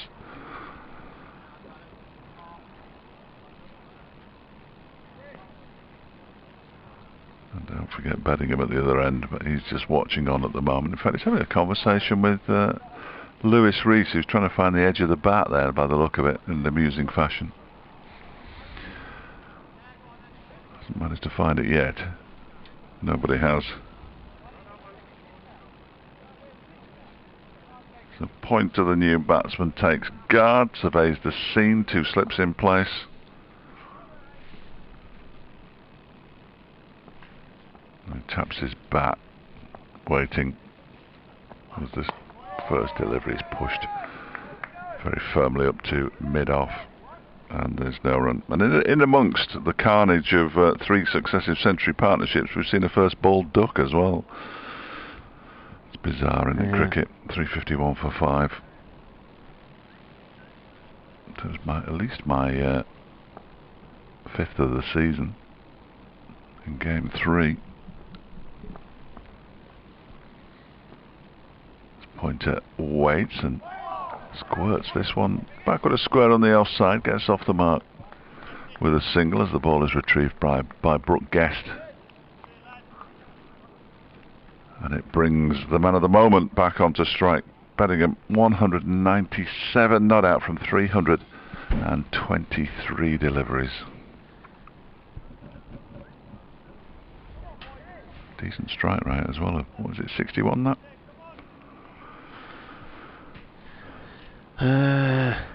Might be. It's a bit hard to see. Here comes the batsman, the bowler to the batsman. Dot ball. Played back to him. What does it say? 60. Yeah, 60.8. Yeah, not bad that.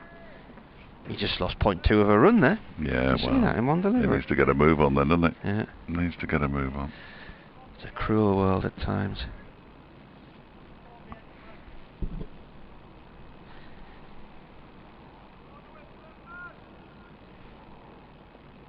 He's on 197, 224 balls. Aitchison comes in and bowls, and this is turned out through mid-wicket. He'll get a single.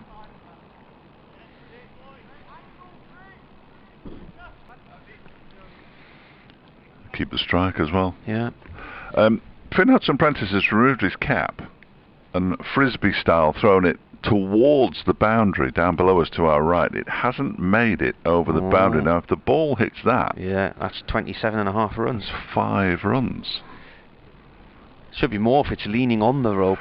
Well, I think if they deliberately hit that, they should get as many runs as they ask for. Really, that's a terrific effort if you can hit that. And the way it's lying, the badge is pointing inward. Yeah. So if the ball comes to rest on the badge, that's 10. That's got to be another 10. I think so. I think so. Beddingham goes to his double century with a 15 off the cap. Would he wouldn't get the penalty runs though, would he? So he needs to avoid hitting the cap. Oh yes. It's a conundrum, Dave. It's a little subplot. Yes. Well, so inconsequential, I don't know why I bothered mentioning it. Right, here's Finn Hudson-Prentice bowling to Beddingham. And it's an attempted Yorker, which is dug out and it loops back into the air into the bowler's hands.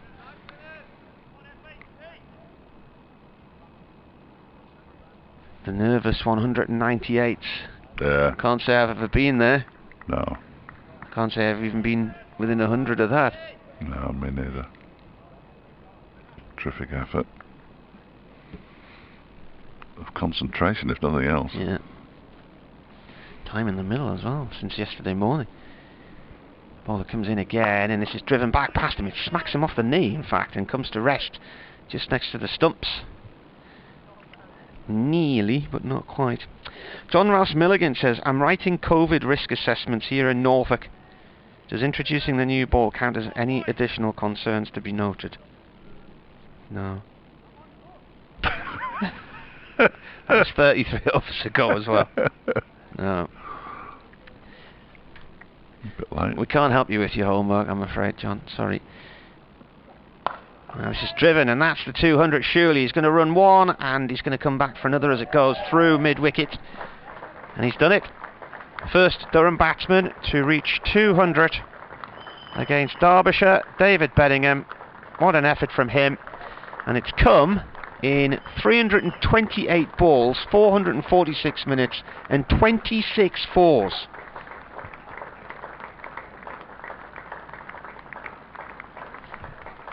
What an effort. Brilliant. Brilliant from Bedingham. Ironically, not the most convincing shot that he's played the entire time, but it doesn't matter. It'll just say 2 runs and 200 to Bedingham. Well, now that's out of the way. Yeah. We'll wait for his 300.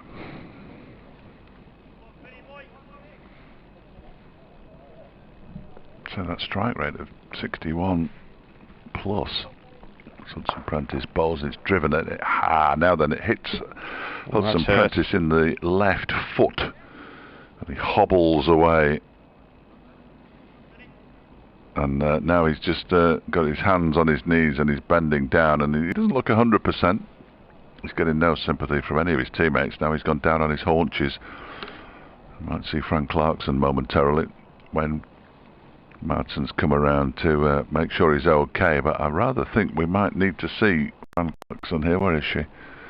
She'll be around, hovering in the changing room. She's just poked her head out of the changing room door, and she's making her way slowly towards the top of the stairs. She hasn't been called for yet, and Hudson Prentice is going to try and carry on, but looks like he's joined the Masons. He's lifted his left trouser leg above his knee for a few. Give it some air, I'll sort it out. It's quite the blow. I thought it was foot, but the way he lifted his trouser leg up suggested it was more ankle or shin. No, he's lifting the lot up. No, I think it was his heel, the way he's hobbling there. Interestingly, the man giving him the ball now is Lewis Rees, who broke a bone in his foot doing exactly the same thing a couple of seasons ago. The last thing Hudson Prentice wants is to be out with injury, having been injured for most of last season on the shortened 2020 campaign. Then he sets off and stops. Madsen asks if he's okay to continue. He says yes. Fran's at the bottom of the stairs now, and Hudson Prentice, no, he's not going to get the ball. No, he's run straight to the crease there, and he's thrown the ball to Wayne Madsen. He's going to have to go off here, Finn Hudson Prentice, leave the field with a damaged. Oh, I can't really work out. Instep? Yeah, he's taking his boot off. So I was correct in assuming it was his foot, I think. Yeah. But we'll hopefully get news on Finn Hudson Prentice over the course of the day. That's going to be a metatarsal, that one. Yeah. Know any other bones in the foot, Martin? No. Well, I knew of metatarsals before the rest of you found out about them, because for years I'd suffered from a condition called metatarsalgia. Do you know any of the bones in the foot? Yeah, the heel bone. It's connected to the ankle bone. So Hudson Prentice goes from the field with what is certainly a metatarsal injury, according to my learned doctor colleague to my left, after 4 balls of his.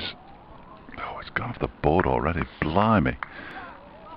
If the board could just slow down a touch to allow us old timers to 4th ball of the 13th over. Of his 13th over. It's all happening. Here comes the ambulance for him anyway, that's going quick. Wayne Madsen is going to complete the over from the Finkel end. I don't think that is the ambulance for him. But it is an ambulance. Right service. Yeah. That can work. It's time to be passing. As Madsen is in bowls and it's defended by Bingham. Into the offside, there's no run. Hudson Prentice has disappeared into the Derbyshire changing room. Still have to use the same stairs. So this one is driven and well stopped by Madsen. That brings to an end the combined Hudson Prentice Madsen over. 355 for 5. Durham now. Derbyshire also lost Finn Hudson Prentice. Because of course Finn Hudson Prentice's cap is still on the field of play. How many overs did he bowl there? 13 overs? It was the 4th ball of his 13th over. Yeah. Hughes come down to either push the cap off the boundary or load the... Aitchison begins a new over from the Lumley end. It's pushed up to mid-on by Pointer. And there's no run. Bernard's been on. Bernard, come on. Can't be all that out.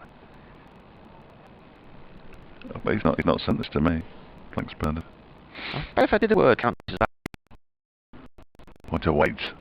And this next delivery is defended back to him. Skim read it in case he says something controversial. He always does. Scuba's been back from America, wasn't he, in America? Says, besides better hat management. And he says, does Derbyshire, well, of course he would say that being an American, do Derbyshire, more correctly, have any strategy for getting something out of this match? I would have thought so. And the best they can hope for now is Pointer waits, and that's defended. Up towards mid-on, Matt Critchley wants to get in on the action. Almost fights Lewis Rees for the ball, mid-on.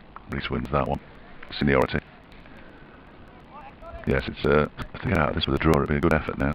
Because they've been out in the field, in the heat, the fly, dust. Almost. Aitchison's next delivery is guided by Pointer off the edge of the bat down to third man. Fortunately, that's where Alex Hughes is. So he gets his first taste of action for the day. Bit of a beard going on there for Alex Hughes. Haven't seen much of him this season.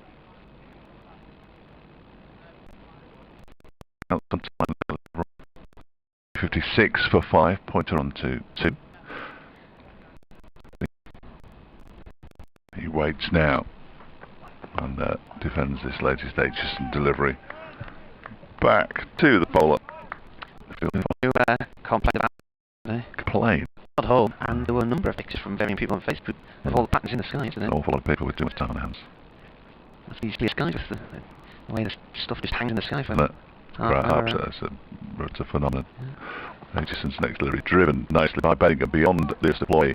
An extra cover and fielded there by Tom Wood at mid-off. He goes through for the single. Keeps the strike because it was the final ball of Aitchison's. 16th over, 357 for 5. Now at Durham, Bedingham has 201. Umpires having a Pointer chat about has something? 2. What's going on there? Bad light. Dear Marty, says Bernard. Excellent, there we go. This is a 4-parter, it's going to have to be. After the trouble that your commentary had with it linking to live pictures in previous seasons, the coverage now is much more enjoyable as there are several cameras to cover the play, especially when the runs are scored. Are the cameras not here when the runs aren't scored? Yeah. Okay. In previous years, there was no attempt to link our commentary up with the live feed. They were two separate entities, so what people had to do was try and pause the live feed until it got into time with our commentary. So have the commentary on one app and the live feed open as well. This video feed. We're going to see a change of bowling. Scrimshaw's going to come into the attack.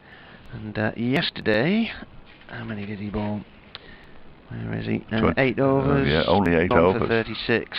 He's come on slightly earlier today than he came on yesterday. Yeah. He bowled 2 overs before lunch yesterday. Bedingham is on 201. He was referred to on Total Sport last night by our presenter Simon Pride as Daniel Bedingfield. Excellent. And I was thinking at the time we better get through this.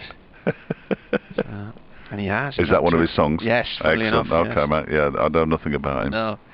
Scrimshaw, right arm over from the Finkel end. It's a short one, and pick that out. That's gone for 4 towards the cap boundary. Oh, watch out! That lady's nearly been hit with the ball. Still attaching the covers, the sponsorship covers to the covers. The covers are covered. He goes on to say, you mentioned a Derbyshire player wearing a helmet when fielding in the slips, but is there now a rule where inside a certain distance, say 15 yards, helmets must be worn? Yes. But we also said he was probably wearing the helmet because the ball wasn't quite carrying to a normal slip cordon, so they advanced a little bit. You sometimes see that anyway, don't you? Sometimes the second slip will go closer and then sort of cover the ball that drops short. Yeah. And because they're so close, they have to wear a helmet. It's just the way it is, and the way it should be. Scrimshaw, 205 now. Bedingham has. And this is chopped towards point. Good diving stop from Brooke Guest. He goes on to say, can I ask you to monitor where the umpires are standing when at the striker's end? Well, you're watching this now, Bernard, so you can see. Well, they're standing at the striker's end. Yeah. He said traditionally that was level with the batter at square leg, usually, but in the IPL umpires are anywhere but in the position expected. Well, this isn't the IPL, this is proper cricket, Bernard. Come on. Behave. You're just trying to rile me now. You're going to mention the 100 next. Scrimshaw in. That's defended and goes out to short extra cover. What's he trying to do to me? He sent a tweet as well, you know. Has he? Yeah. He says one umpire can be a couple of yards behind square or down the wicket without all the extra cameras a televised game has, especially for run-outs. How would umpires in England judge stumpings if they're not level with the batting crease? Well, they wouldn't. That's why they are level. Yeah. Yeah. Yeah. Now, he's gone for an exclamation mark there rather than a question mark. Hello. That was a question, wasn't it? Oh, no idea. Scrimshaw comes in, and it's a shortish one, and that one comes through with a little bit more speed on it, and whips through to the keeper as Bedingham tries to drop his hands out the line of the ball there. Chris Rushforth almost got off his chair then to have a look, thinking, hang on a minute, I quite fancy this now. Here we go. Yeah. They've managed to get one past the edge. Anyway, Bernard, I'm giving up on that one now. That's about 2/3 of it I've read out there. Well, Bernard says you mentioned pain in your back when putting in golf, yeah, and asked if it was using a normal length putter rather than a longer one. Well, the normal length one is a longer one for you, isn't it? This is played towards point. Brooke-Guest dives on top of it, just squirms away from him slightly, and that's another single to Bedingham. It wasn't a long putter, it was just a standard one, but I did need a back operation at the time, and subsequently had a back operation.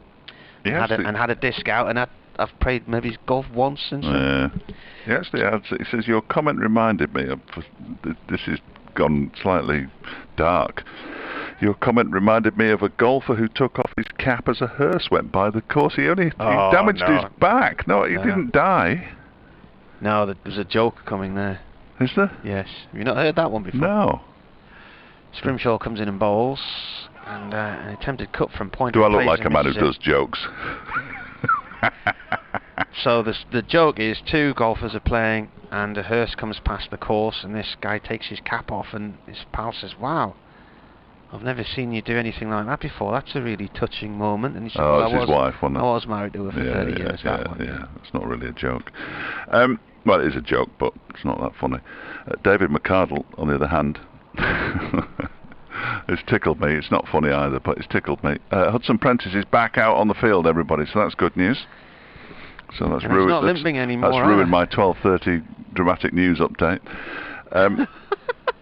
Thanks, Ben.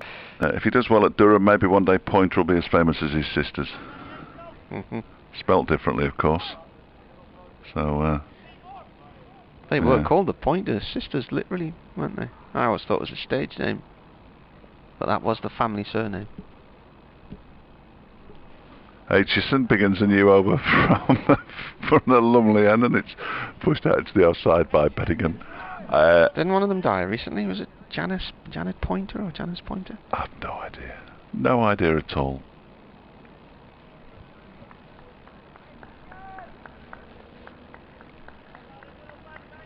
But it was spelled differently. Hudson Prentice has retrieved his cap as well now, which is good news. He's popped it on. And he's still testing out that ankle, but I think he'll be alright. Aitchison bowls, and that's a mistimed cut shot from Bedingham. He hasn't mistimed much over the course of the day. Just bounced into the ground and out into the offside. No addition, as you might expect, to the score.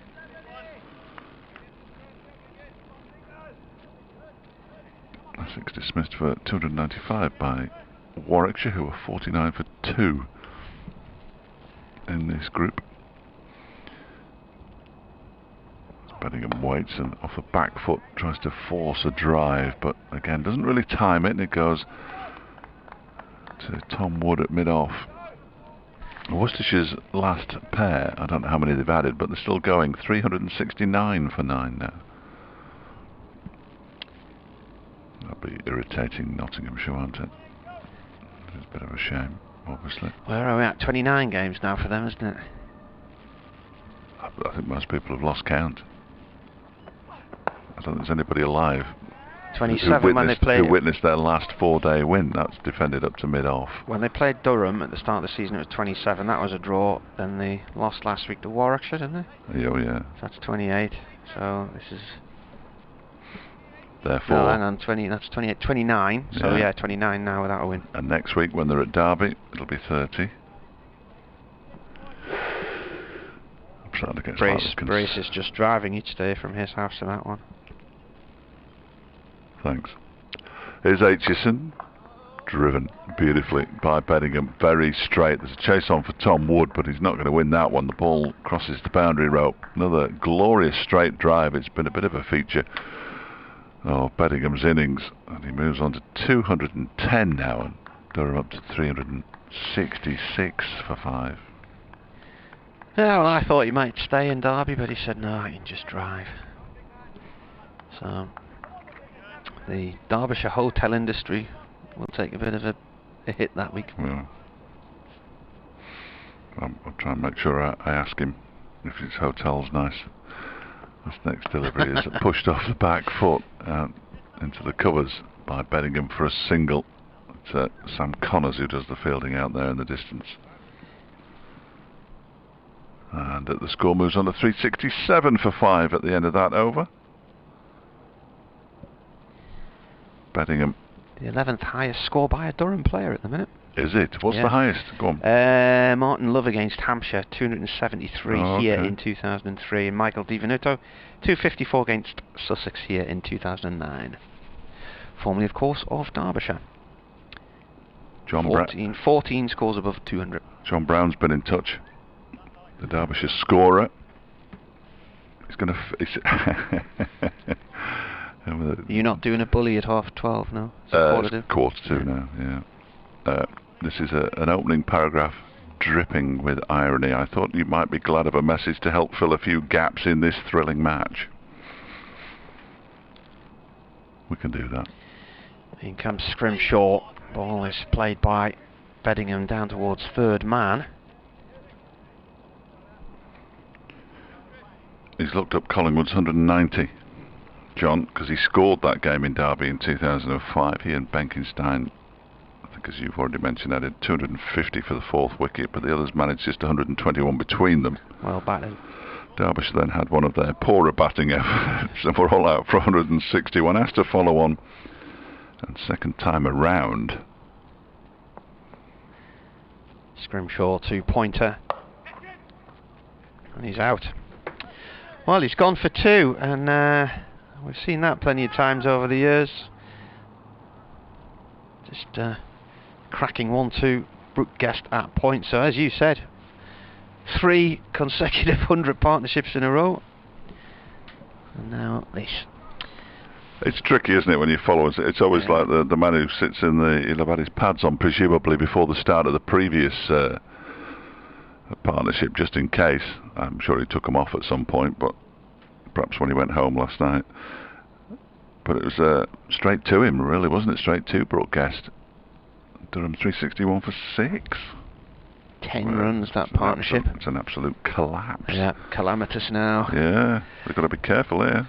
Well, they do need to be, because I think the plan would be that they bat on well beyond get to 500. 400. Yeah, so I agree. They could end up undoing some good work here. 117.2 overs. 2 wickets today for Ben Aitchison. There's Paul Coghlan coming out. Who's this? It says Coghlan on the scoreboard. Yeah, he wasn't on there initially when I saw him jogging out. Second time around, DiVenuto and Hassan Adnan, who's now an umpire, of course, put on 272 for the 3rd wicket. Derbyshire made a token declaration at 539 for 7. Match drawn as Durham got to 93 for 2. Soon after that, DiVenuto was pinched by Durham and helped them win the championship, of course. Wasn't pinched. I'm reading an email. He wasn't pinched. Well, no, he came up. I'm sure he doesn't. I'm sure he doesn't mean anything nastily. I interviewed him when he first arrived here, and I said, "Why did you leave Derbyshire?" And his response was, "They didn't want me anymore." Yeah, well, all right then. So, anyway, if you want to send any emails or get in touch with us, send it all to Martin, because I can't be bothered reading any more out. It was Scrimshaw, incidentally, who took the catch. So. Which catch?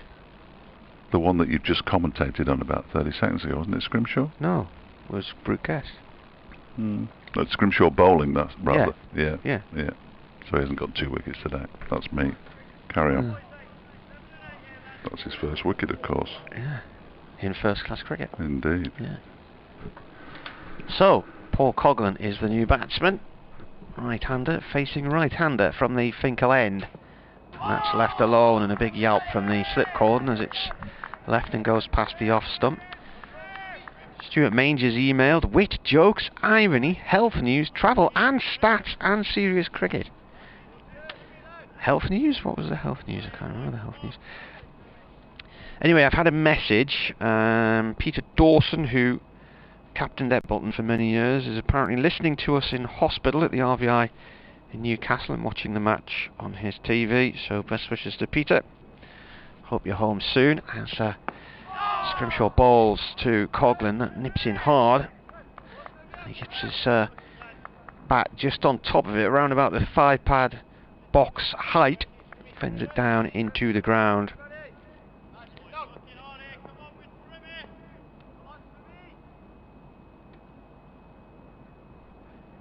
David Fenwick says Ashington are playing Shotley Bridge. Tomorrow Mark Wood is playing for Ashington and Paul Collingwood is playing for Shotley Bridge.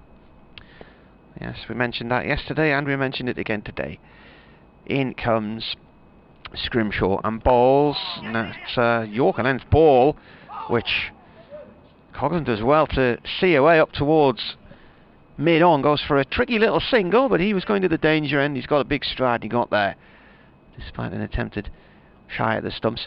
Yeah, I saw Paul Collingwood tweeting last night because somebody had suggested that Mark Wood will be playing as a batsman only, which is not quite the case because according to Collie, Mark Wood will be allowed 2 4-over spells in that game. In fact, Paul Collingwood was down here in the nets with Mark Wood the other day.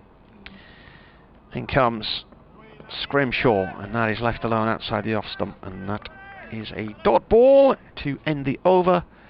Durham are 369 for 5. So the batting points wise, they didn't get to that 4th batting point. They missed out by about an over, I think it was in the end.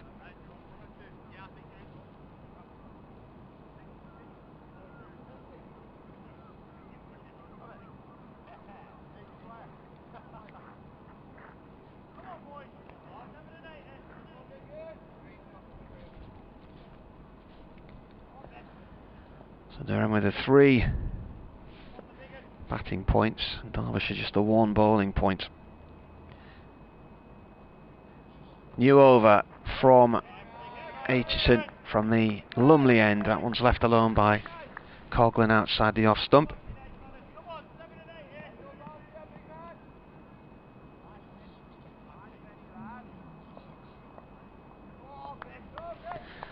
Lots of encouragement being shouted.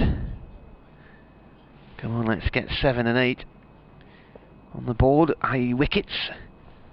369 for 6. Aitchison up to the stumps and balls, and that's gone down the leg side, and Harvey Hussain set off the wrong way there and then was suddenly doubling back to scoop that one up with his right hand. Ben Aitchison was born in Southport. This is his 6th first-class match. He took 1 for 56 in Chester Street last year. Made his debut for Derbyshire last year. Previously played for Cheshire in the minor counties 2018 and 2019 as he comes in now to Coghlan. Coghlan forward to that one and defends. The ball bounced back to the bowler. He's also had a spell with Lancashire seconds and has played for Formby in the Liverpool Premier League. That was 5-6 seasons with them from 2015. And he's taken the wicket today of Eckersley LBW for 34. Coghlan is on 1. He comes in and bowls, and again it's defended. This time the ball rolls away past the non-striking batsman and up to mid-on. The non-striking batsman being David Beddingham, who's on 212. If you want to email, it's weircricket@yahoo.co.uk. WEAR, as in Weir side, or the River Weir, which runs around this ground. Hence the name of the ground, the Riverside. Aitchison bowls. Coghlan plays the ball to him along the track, no run. Right, let's do a round up of the scores then. Yorkshire were 150 all out yesterday against Sussex, who were 199 for 6. And big scorer there for them was Tom Haynes with 86. He was out yesterday. Worcestershire 373 for 9 now against Notts. Aitchison here in Chesley Street comes into bowl to Coghlan. Edged. Ooh, didn't carry. Another one that hasn't carried. It's gone to first slip to Elias Deploy, but did not carry. It bounced about a yard or so in front of him. Jake Libby got 117 yesterday to add to his, I think it was a big century against Essex in the opening round of games. It's been a 58 from Ed Barnard, who's had a good start to the season with the bat. Alzari Joseph, 61 in that one as well. Warwickshire are 62 for 2 at Edgbaston against Essex, who were bowled out for 295. Yesterday in that Essex innings, 68 at the top from Nick Brown, who struggled with a bat against Durham last week. He was out twice for a third ball duck and then bowled, I think, for 4 in the second innings, both times by Chris Rushworth. Alistair Cook made 46. Paul Walter 66 to add to his 77 against Durham last week. Scrimshaw comes in. This is played by Beddingham down towards third man for 1. Just a little cut shot. And Ryan Tender-Scarder made 56 there in that one as well. So Warwickshire 233 runs they trail by at 62 for 2. They are Durham's next opponents here next week. Then Durham have a few days off the following week, and then the week after that they're here against Worcestershire before the return game down in Derby in mid-May. Scrimshaw to Coghlan. A little push and shove, and looking to go for a quick single, but Bellingham says no, stay there. As Coghlan realises he's played that straight out to Matt Critchley, and equally he shouldn't be going anywhere either. Glamorgan made 407 against Northants. It Wantage Road. Northants 13 for 1 in response. Runs yesterday. David Lloyd made 65. Chris Cook, the skipper, the wicketkeeper batsman, 136. And a 44 from Dan Douthwaite as well, as Scrimshaw bowls. It's well wide of off stump. Oh, now this is going to go for 4 by the looks of things. Will it be cut off by third man? It has been. Harvey Hussain diving across in front of first slip to a ball that pitched and never really got up, and he got his finger ends on it, but deflected it between first and second slip down towards the third man boundary for 2 byes. Durham 372 for 6.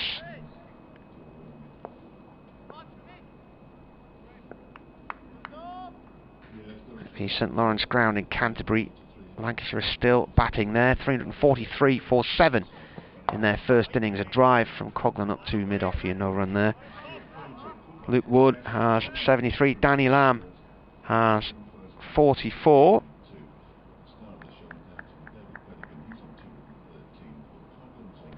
Josh Bohannon, the last man to go. LBW for 87. That was last night, I think, so there hasn't been a wicket on there today, I don't think.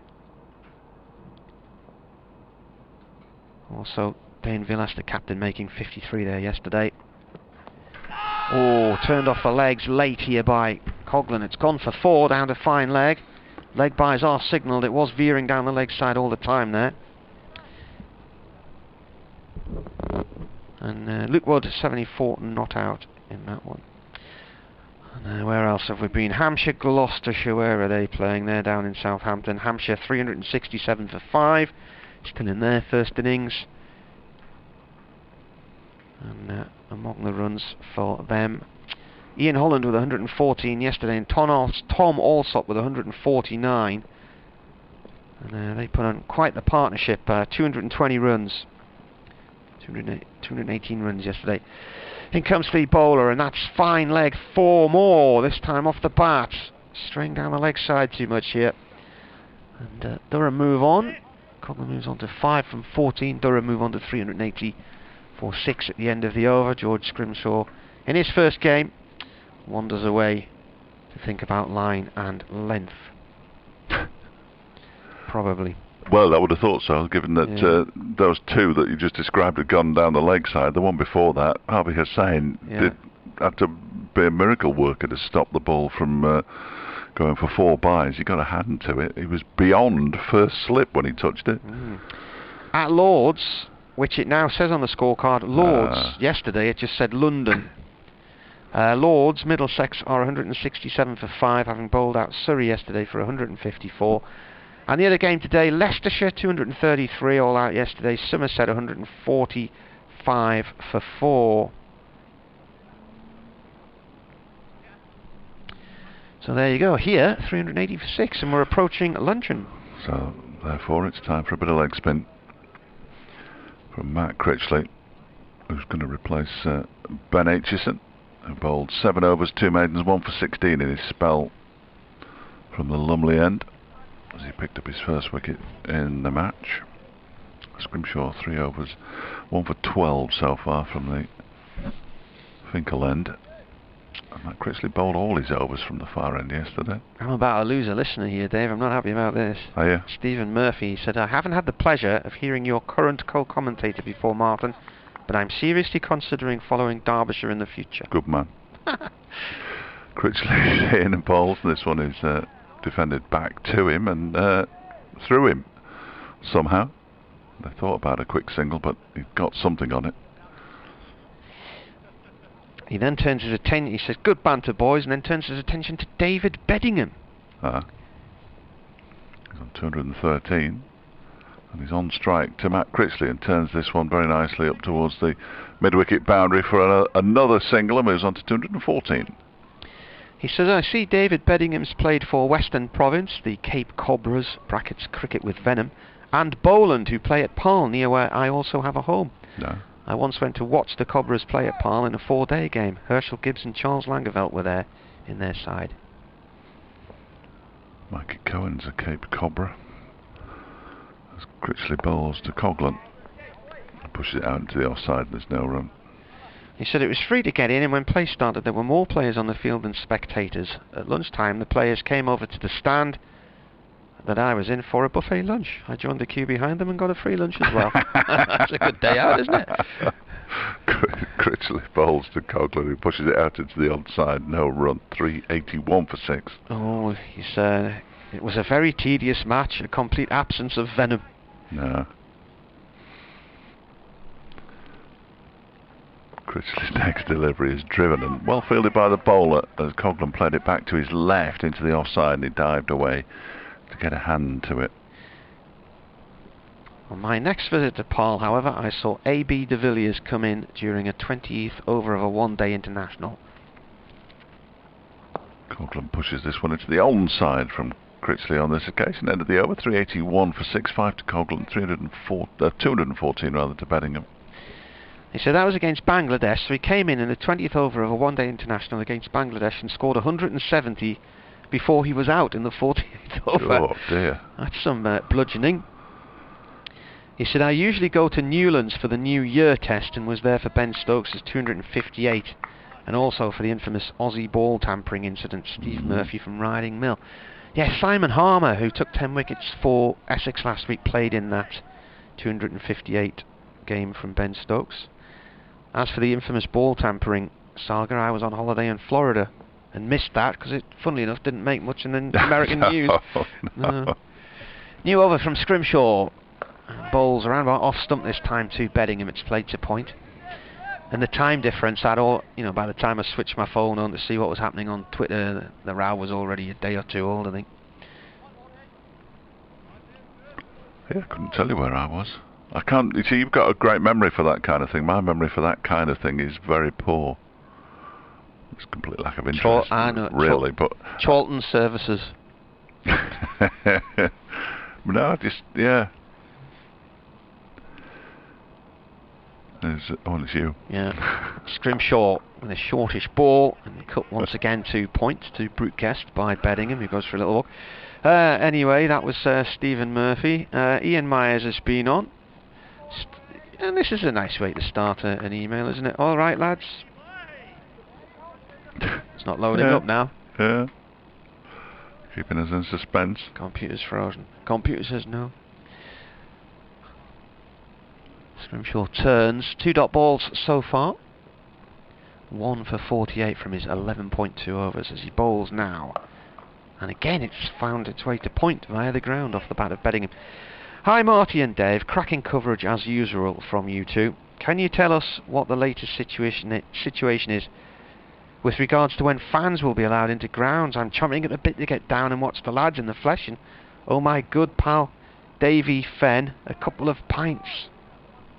And he'll remember as well. He will. If I know Davy. He's already emailed in about the pints. Yeah, he'll know. He said he wants a Strella. Not some real beer. Scrimshaw balls. This is driven back past the bowler and up towards our end of the ground. It's not going to go for 4. It will go for 2 as it is cut off eventually by Tom Wood, who we've hardly mentioned in this game. There's another one of his straight drives from Beddingham. What's the I think, is May the 17th the next landmark day or something? Yeah, and Derbyshire's game against Durham at the county ground starts on the 20th, I believe, and members, the plan is, at the moment, members will be allowed into that game. Scrimshaw bowling to Beddingham again. Ball loops up into the air via the ground and bounces out towards the covers. Hugh Morris says, greetings from Costa del Chorlton. He's put in brackets Manchester in case you didn't know where Chorlton was. Come hardy. Yeah. Gorgeous day here. I'm a Durham exile living in Manchester, tuning in to county cricket for the first time this year. Wow, where have you been? After a couple of years of TMS. Great coverage so far. Nice to have the cricket on while I do some work in the background. Come on the D's, he says. Are you doing the work in the background, or are we in the background? That's a nice cut shot for possibly 4 here. Yes, it is. It's just beaten the man at third man. Beddingham rockets on and takes his score now to 220. So where is he on the list? Now he is 7th on the all-time list for Durham. That's very quick counting to 7, that, Martin. With that, and I put pressure on myself because I didn't count out loud. I was trying to do it you in did my it in your head. That was harder. Yeah. You've got to appreciate the stresses involved there. That was fantastic. Where are we now with time? 5 minutes till lunch, so we'll probably get a couple of overs in if Matt Critchley gets a shift on. Just had a quiet word there with Wayne Madsen, the obligatory quiet word. Madsen retakes his place at slip for the leg spinner. No other really close catches as Critchley begins this new over. It's defended by Coghlan. Harvey Hussain comes from behind the stumps to do the fielding. So we've got about 4 minutes, unless they knock a minute off because they started early, of course. Critchley's back to his mark already. Looks like he wants to get on with this. And balls tosses one up outside the off stump that Coghlan has nothing to do with. Looks a good way outside the off stump and moved further away after hitting the pitch. 387 for 6. This one is driven very pleasantly by Coghlan. It was a full delivery, got the toe end of the bat to it, but tumbling stop by Guest in an extra cover prevents a run on this occasion. I think we'll definitely get another over in as long as the ball doesn't go to the boundary. This one's been turned around the corner to Scrimshaw at backward square leg by Coghlan. He gets down well, the big man. Hurls the ball back to Hussain, who readjusts his helmet, crouches down and waits for this next delivery from Matt Critchley that's driven up to Tom Wood at mid-off. He's going further back now to a long off. They're happy to let Coghlan take the strike, and that one bounces a little bit more. end of the over. We will get another one in. It's a maiden over from Matt Critchley, who punches the air in delight. His job is complete. It's his first maiden over. I think that's why he was so pleased. 24 overs, 1 maiden, 1 for 91, Matt Critchley. A celebratory tie of the shoe as well. It's all going off out there. Back of the net. We will get another over. He did. You could hear him shout. Yes. It's bizarre. Thrilled he was. And why wouldn't he be? And why Madson's going to bowl the last over before lunch, so it's almost a waste of time him racing through it, just so that we could... We've used 7 bowlers so far. Derbyshire. Let's have a quick look at all the bowling figures showing as Madsen. They must be hungry. 3 for 66 from 21 overs from Connors, 4 maidens, 9 maidens for Rees, who's bowled 24 and taken none for 59. Aitchison 1 for 50 from 18, 3 maidens there. Finn Hudson-Prentice 12.4 because he injured his foot, but he did come back on the field. There's Madsen bowls, right arm, loopy right arm towards leg stick, and it's played up to mid-on, no run there. 12.4 overs, none for 33, 5 maidens for him. Matt Critchley 24 overs, 1 for 91, and that maiden, which we've just talked about. At the back of the hand this time by Madsen. Bowling is off spin. That's played back to him by Beddingham, and Paul Coughlin's just walked up to Beddingham and say, you know, if I have this chat with you now and then I turn around and walk back to the other end, that will be lunch. Yeah, well, it's going to be tight, isn't it? It probably will be. Madsen bowls again. Beddingham plays that out through mid-wicket, no run there. Fielded instead by George Scrimshaw, who was cunningly hiding behind my window frame in an attempt to con Beddingham into making a run that wasn't on. Because I was thinking, why is he not running? That's played to an advanced mid-on, not quite silly mid-on. We've got a long on and a slightly advanced mid-on. That is Guest fielding in there. Right arm over from Madsen. That's a bit of a half tracker, and this is pushed up towards Cow Corner for 1 run. Just spoiled his over there, hasn't he, with the ball to go? Yeah, ruined it. That's going to ruin lunch. Well, that's probably going to help advance lunch because the batsmen having a bit of a... Yeah, definitely lunch. What are you having? All right, excellent. See you in a minute. Benningham's just said to Paul Coughlin, I haven't seen that lime green bus this morning, have you? Are we going on the waltzes? Rechecks his guard. Crucial. Crucial. Yeah. Clock ticks around to 1 o'clock. There you go. You've done your job now. Well done. Crack on. In comes the bowler, defended, and that should be luncheon. And indeed it is. Durham in a very decent position here. 388 for 6. 300 partnerships in a row involving Beddingham, who's on 221. That was before we saw a point ago for 2, having added 10 for the 6th wicket. So 2 wickets to go today. Eckersley for 34. For the 5th wicket, 109 was added. LBW to Ben Aitchison, and then pointer caught by Brute Guest off the bowling of George Scrimshaw at point to give Scrimshaw his 1st wicket in first-class cricket. So Durham leave the field 124 overs in, and that is it for us for now. I will be back on air in about 15 minutes to do a quick update for BBC Radio Newcastle into the lunchtime news programme, and then we'll be back with the commentary at 20 to 2.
Right, so this is obviously where I normally sit on a match day. We normally arrive at about 8:30 in the morning. I'm normally one of the first ones in. Ned Eckersley, I normally see him here early as well. So I've been sitting in this spot for the last 3-4 years now. I sit next to the big man, Chris Rushworth, and next to the fellow South African, Gareth Hart.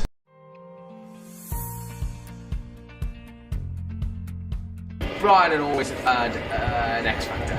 Yeah.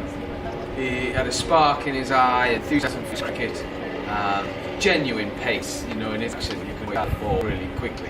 So I played a season at Club at Burnmore in 2014, and I remember Jeff Cook coming to watch one of the club games that I was playing at the time, and he obviously took interest in me. And towards the back end of that season, before I went back to South Africa, I came over to Durham and trained with the academy and a couple of games with the academy at the time.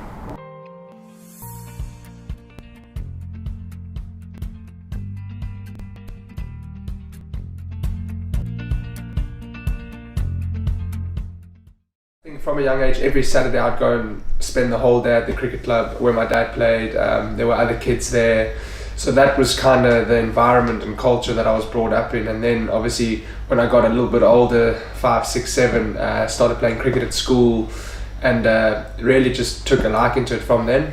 From the age of 13 right till when I finished school at 18, I played rugby, hockey, cricket and tennis, and I really enjoyed all 4 sports. And but fortunately enough, I think when I got to the age of 17, 18 and I was playing provincial stuff back in South Africa, that's where I really thought, well, look, I can actually maybe take a step further and become a professional cricketer. The captain of the club at the time, and still is the captain now, Alec Lindsley, was friends with someone that knew my dad in South Africa, and that was the connection, how I managed to come over here in 2014. From the age of 14, I was at boarding school in South Africa, so I was quite used to living away from home. So the actual moving away from home wasn't too much of an issue. Yes, a completely different country and completely different lifestyle, which took a liking to at the time. It's a lot different to South Africa. But yeah, look, I made lots of close friends at the time in that first year. One of them who, at the end of my stint at Burnmore, actually came back to South Africa and lived with me for 6 months and played at my club. So, and that's still a friendship that's ongoing now. So, no, definitely, like I adapted well coming over here, I think. Yeah, I get a message after every day's play from my dad, encouraging me, sometimes giving me criticism, but that's just what parents do. They're very supportive, both my dad and my mum. They're still based in South Africa. They're lucky enough to come over, you know, maybe once a year on a holiday to come and see me, or if they don't come, then I go back to South Africa. So we're still in contact and we still do see each other. Yeah, but obviously they're very supportive of what I'm doing over here.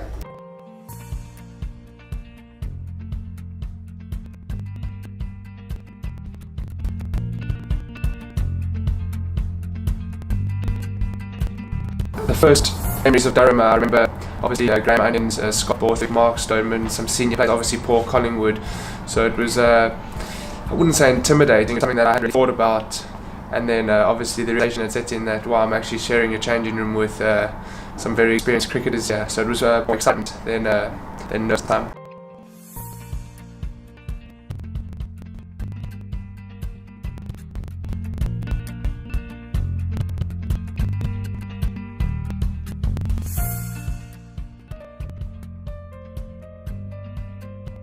I'd be lying if I said I didn't want to play international cricket. That's obviously the ultimate goal, is to play for England. But at the minute, just to play and perform and take as many wickets and score runs for Durham.